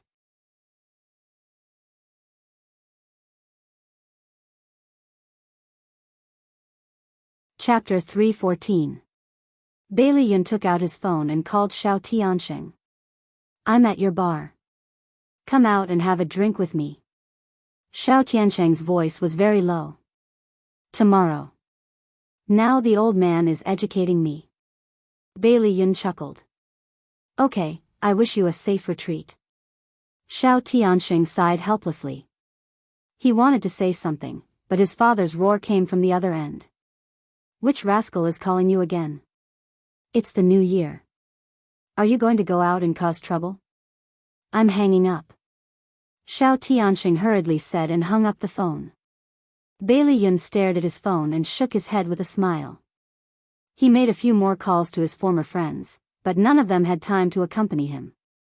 Some said they wanted to accompany their families, some said they wanted to accompany their girlfriends, and the most ridiculous one said he wanted to work overtime. At a critical moment, no one can be relied on. Bailey Yun shook his head and threw his phone on the bar counter. He gave up on looking for his friends to drink with him. The crisp sound of high heels could be heard. The bar was deserted and there was no entertainment. Bailey Yun naturally turned around and decided to kill some time. A slim figure appeared at the door. The doorman helped her take off her coat and she walked over in a pair of high-heeled leather boots that were more than 10 centimeters high. She was wearing a red sweater dress, black stockings, and black sheepskin boots. Her wavy hair was draped over her shoulders and she had a great figure. Bailey Yun gave her a score of 90. As she walked closer, Bailey Yun could clearly see her face. It was a charming and delicate face, with curved willow leaf eyebrows, tender eyes, and a bit of charming crimson lips. Her appearance added a warm atmosphere to the deserted bar. All the men stared at her in amazement. Some of them were already eager to try and hit on her. Bailey Yun was a little dispirited. He raised his eyebrows and turned around indifferently to slowly taste his cocktail. The sound of her footsteps was particularly clear in the empty bar. He clearly heard her walk to his side and sit down beside him. Her voice was as gentle as water as she said, "I'll have a glass of Bloody Mary." Her Mandarin was a bit clumsy. She had a foreign accent and an oriental face. Bailey Yun was sure that she was either Korean or Japanese. His slender fingers held the wine glass and gently swirled it as he looked at the wine glass lazily. The beauty suddenly chuckled. "No man has ever ignored my existence like you do." Bailey Yun raised his eyebrows and looked at her sideways. He narrowed his eyes and said, "I don't like women like you." The beauty covered her mouth and chuckled. Her movements were extremely charming. "You're really direct. Someone once told me that he likes charming women like me the most." "Is that so?" Bailey Yun's expression was indifferent as he replied casually. "Do you want to try my type?" Her fingernails were dyed scarlet. She stretched her slender fingers in front of him and her sexy red lips curled up. "My English name is Sophia. How should I address you?" "Bailey Yun." He politely shook her fingers and wasn't very friendly. She smiled. "I just arrived in China today. However, it seems like I didn't come at the right time. Everyone is busy with the holidays." He said indifferently, "The Spring Festival is a day for the whole family to reunite. It's very important to Chinese people." She glanced at the bar and nodded. No wonder there are so few people in the bar. Her beautiful eyes were fixed on him with complex emotions surging in them. "What about you? Why don't you reunite with your wife and child?" Bailey Yun's lips curled up mockingly. "The woman I love is already married. I'm still single." What a pity. Sophia shrugged. She supported her exquisite face with one hand and smiled coquettishly. I'm single too. Why don't I accompany you for the holidays? Bailey Yun turned to look at her and his lips curled up in a strange smile. How do you plan to accompany me? I'll accompany you however you want me to. Her slender fingers slowly landed on his sharp chin and gently stroked it, sliding down to his Adam's apple. It's a pity that I'm not in the mood. He held her fingers and slowly moved them away. If you want to have fun, find someone else. Sophia was startled and seemed a little surprised. She suddenly smiled and said, I came here specifically to look for you. Bailey Yun frowned and looked at her seriously for a while. His brows relaxed and he said lazily, I don't know you. Why should we know each other when we meet? She moved closer to him and leaned against his chest. Her arms wrapped around his muscular waist and her mouth was close to his ear. She blew hot air into his earlobe and whispered seductively, Tonight, I'm your, what a persistent woman. Bailey Yun let her hug him and then leaned close to her ear and bit her earlobe. Her body trembled sensitively, and her arms tightened even more. He chuckled. Not only are you persistent, but you're also a sensitive woman. She stuck out her tongue and licked his ear. Do you like it then? What do you want? There was a hint of coldness in his laughter. A one-night stand or money? Your body. She was like a seductive snake as she wrapped around him tightly. Her hands caressed his back and chest unscrupulously. She looked up at him with her charming eyes that could melt him. She licked her sexy red lips with her pink tongue. And your love, Bailey Yun raised his eyebrows. You're too greedy. She smiled strangely. I'll get it. He laughed and shook his head. He couldn't be bothered to argue with her. She didn't explain and kissed his thin lips. The tip of her tongue traced the shape of his lips and tried to invade his territory. However, he was indifferent and kept his lips shut. However, to outsiders, they looked like a pair of lovers who were kissing passionately. Even the waiter at the bar couldn't stand it and lowered his head to focus on the beer bottle. Sophia stubbornly kissed him. One of her hands quietly slid to his abdomen, and then slowly moved downwards. Bai Lian's eyes were clear and cold, without the slightest hint of lust. He suddenly tightened his grip on her hand and abruptly pushed her away. He coldly said, The game is over. You can be eliminated. He was already tired of the boring game of hunting for women. In the past half a year in America, he had put all his energy into his work and rarely went to places of pleasure. He suddenly got up and took out a few notes from his wallet and placed them on the bar counter. That glass of beer is on me, he said plainly. He didn't look at her anymore and turned to leave. Sophia ran her fingers through her hair and looked at his back as he walked away. Her eyes were deep and serene, and there was a strange smile on her lips. She muttered a few words in Japanese, and it just so happened that the waiter at the bar understood Japanese. He clearly heard her say, I didn't expect you to actually change. Bailey Yun came out of the bar and leaned against the car with his eyes closed. After he was drunk, he started the car and strolled aimlessly in the city. Suddenly, there were a few loud sounds and bright fireworks bloomed in the sky. He saw a magnificent scene through the glass and stopped the car slowly on an unknown street. He lowered the window and watched carefully. Ah, what are you doing? Let me go. Hand over all your valuables. Hurry up. The woman's scream and the man's threatening voice broke the beautiful picture. Bai Lian didn't want to meddle in other people's business, but he heard another conversation. I've handed over all my things to you. Let me go. This little girl is not bad looking. Let us brothers have a good time. No, get out of my way. Bailey Yun opened the car door and walked towards the alley where the voice came from. He could tolerate robbery, but he couldn't tolerate men raping women. He quickly walked into the dark alley. There was only a dim street lamp here. He saw a thin woman fighting with two tall and powerful men. Their strength was completely unequal, but she didn't give up. She bit with her teeth and kicked with her feet. Her fierce look was like a little white rabbit that had been forced into a corner. A man raised his arm high and was about to land on the woman's face. Bailey Yun quickly stepped forward and grabbed the man's wrist. He dragged the man to the side and kicked him hard in the stomach. The man groaned in pain and hugged his stomach. He didn't raise his head for a long time. The other man said angrily, "Don't King meddle in other people's business. Get out of my way, you're the one who should get out of my way." Bailey Yun coldly said. He pulled the woman behind him and punched the man's face. "I'll King kill you." The man flew into a rage out of humiliation and rushed forward with a dagger. "Be careful," the woman cried out worriedly. Bailey Yun kicked the man's knee. The man was caught off guard and almost fell.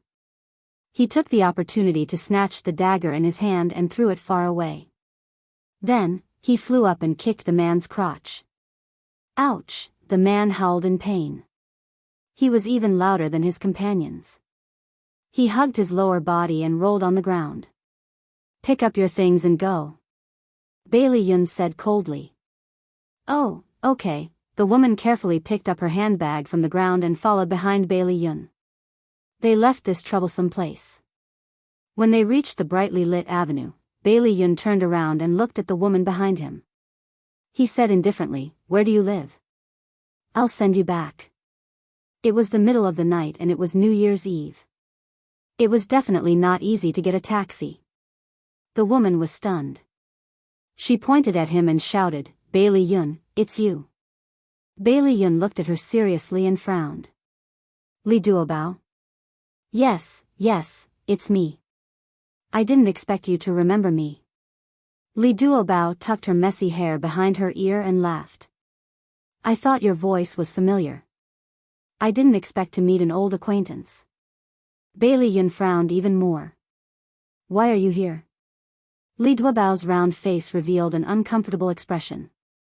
I'm here to see my mother. She lives behind that alley." She pointed at the place where he had taught the robber a lesson. "Let's talk in the car." Bailey Yun noticed that her cheeks were red from the cold. "Come and see," Hongcha 866.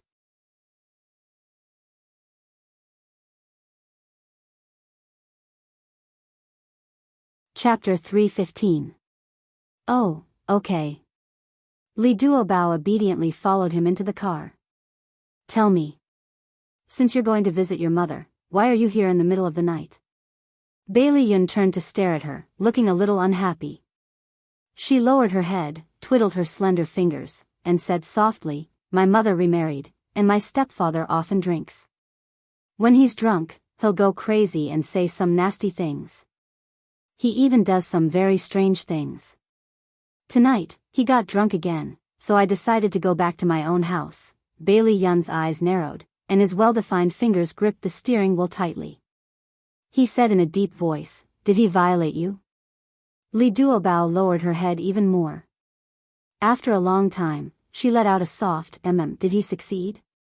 Bailey Yun suddenly felt a surge of anger in his chest, and he suddenly reached out to lift her chin. She shook her head frantically. "No, he really didn't, idiot." Bailey Yun knocked her forehead hard and shouted at her, "Why didn't you call the police? Why didn't you tell your mother?" Tears welled up in her eyes.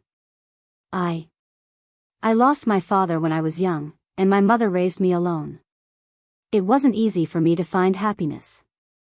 I don't want to destroy it, The anger in Bai Lian's heart gradually dissipated, and an unknown emotion surged in his heart. He stared at her tear-stained face, and after a moment of silence, he said in a low voice, "How do you know that your mother is happy? Maybe she's enduring it because she doesn't want you to worry." Li Duobao wiped her tears and smiled. "No, my stepfather actually treats my mother quite well. I see her smiling happily in front of him." "You're really a little silly." He didn't know what to say to her. He reached out to rub her hair, and there was a hint of gentleness in his voice. "Where do you live? I'll send you back." She gave him an address and smiled brightly, revealing her cute dimples. "Bailey Yun, thank you very much." Bailey Yun started the car and smiled faintly. Are you still flying international flights? Oh, yeah. She suddenly remembered something and patted her head. By the way, didn't you give me a business card before? Yes, but you never contacted me. He suddenly turned his head and smiled at her. She smiled sheepishly. Because I lost your name card and forgot to save your number in my phone, I haven't been able to contact you. Bailey Yun chuckled. That really sounds like something you would do. Li Duobao laughed dryly. I can't help it. Just like you said, my brain capacity is limited. I often lose things. Do you know what I lost the scariest time? What? He raised his eyebrows curiously. Li Duobao puffed up her round face. I lost myself. It was the first time I flew to Europe. I was shopping during my break and missed the return flight.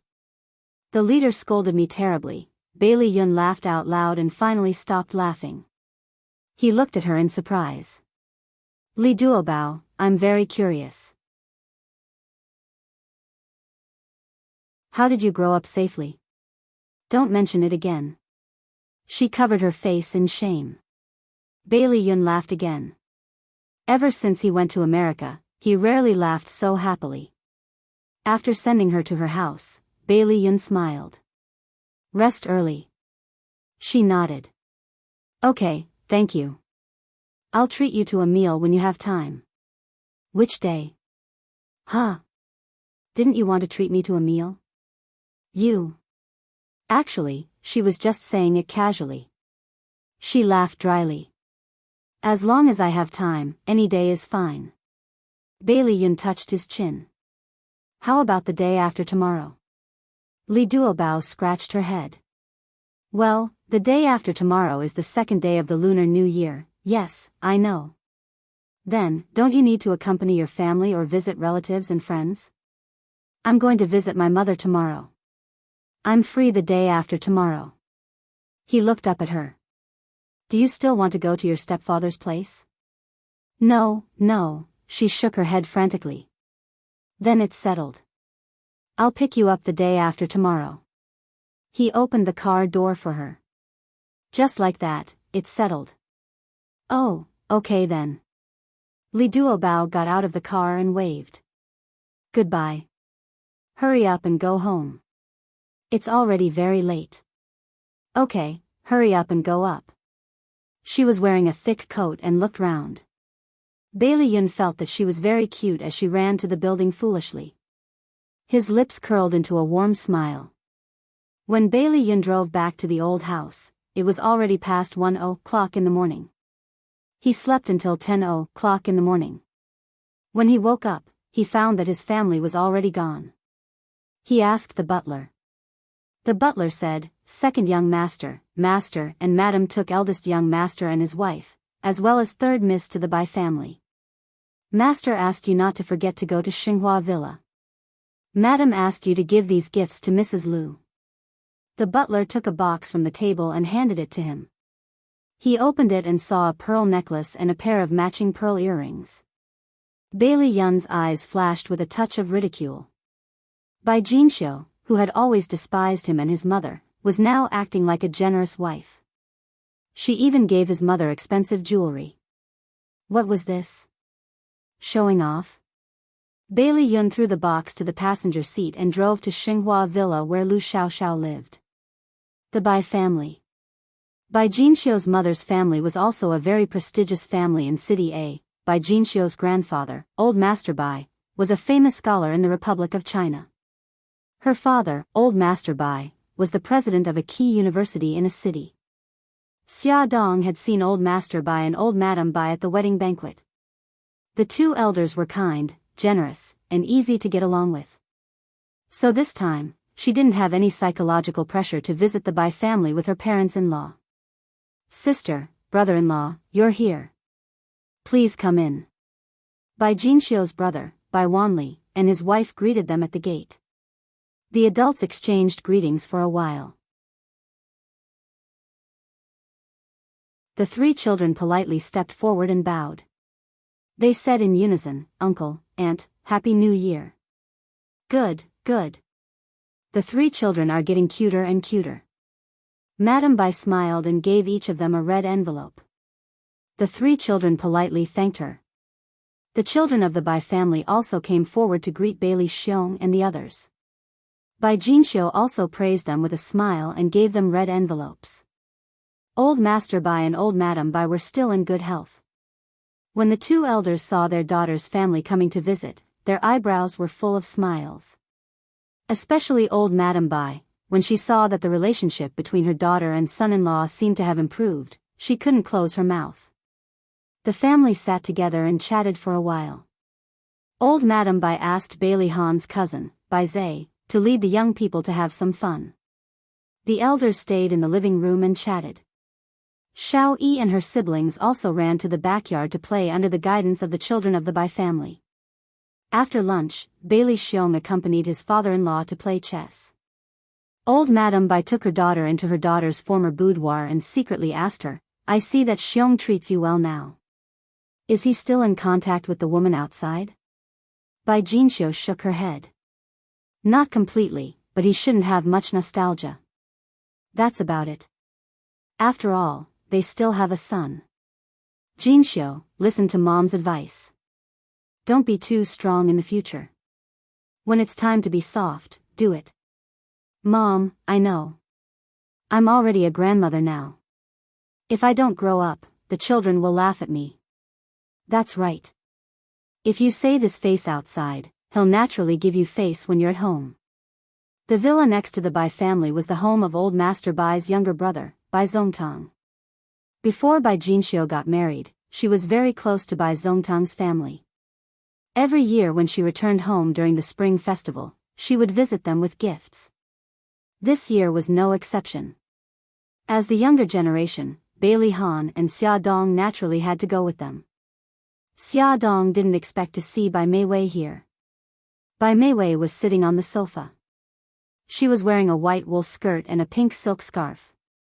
Her long hair was tied up high and there was a sweet smile on her face. She looked elegant and generous. Beside her sat a hale and hearty old man with white hair. It was Bai Jinxiu's second uncle, Bai Zongtang. When she heard the servant's announcement, Bai Meiwei helped the old man stand up and smiled politely. Aunt Jinxiu, uncle-in-law, cousin Han, cousin-in-law. Xia Dong felt as if she had fallen into the clouds. What was going on?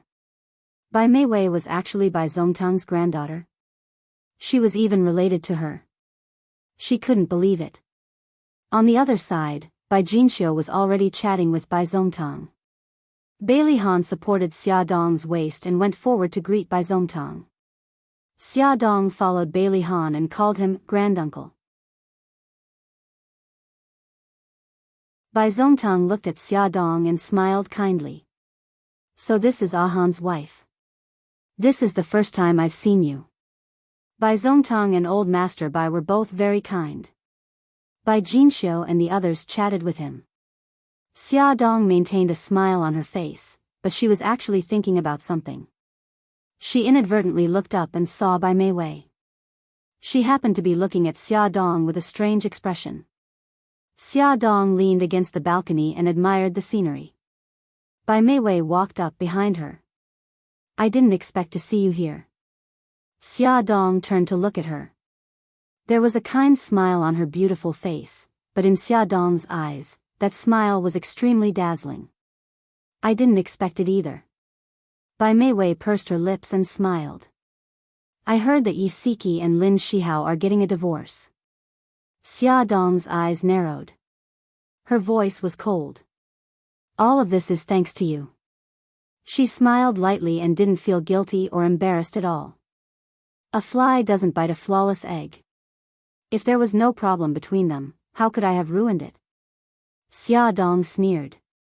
Yes, someone is willing to be that disgusting fly. Even a flawless egg would have a hole in it. Since that's the case, I don't want that bad egg. Bai Meiwei's eyes flashed with anger. No matter what, I'm the winner. Ad, Shinwu 799. You're tuning into the A Romantic Tales YouTube channel. Don't forget to subscribe and join us on this journey to catch the most captivating stories.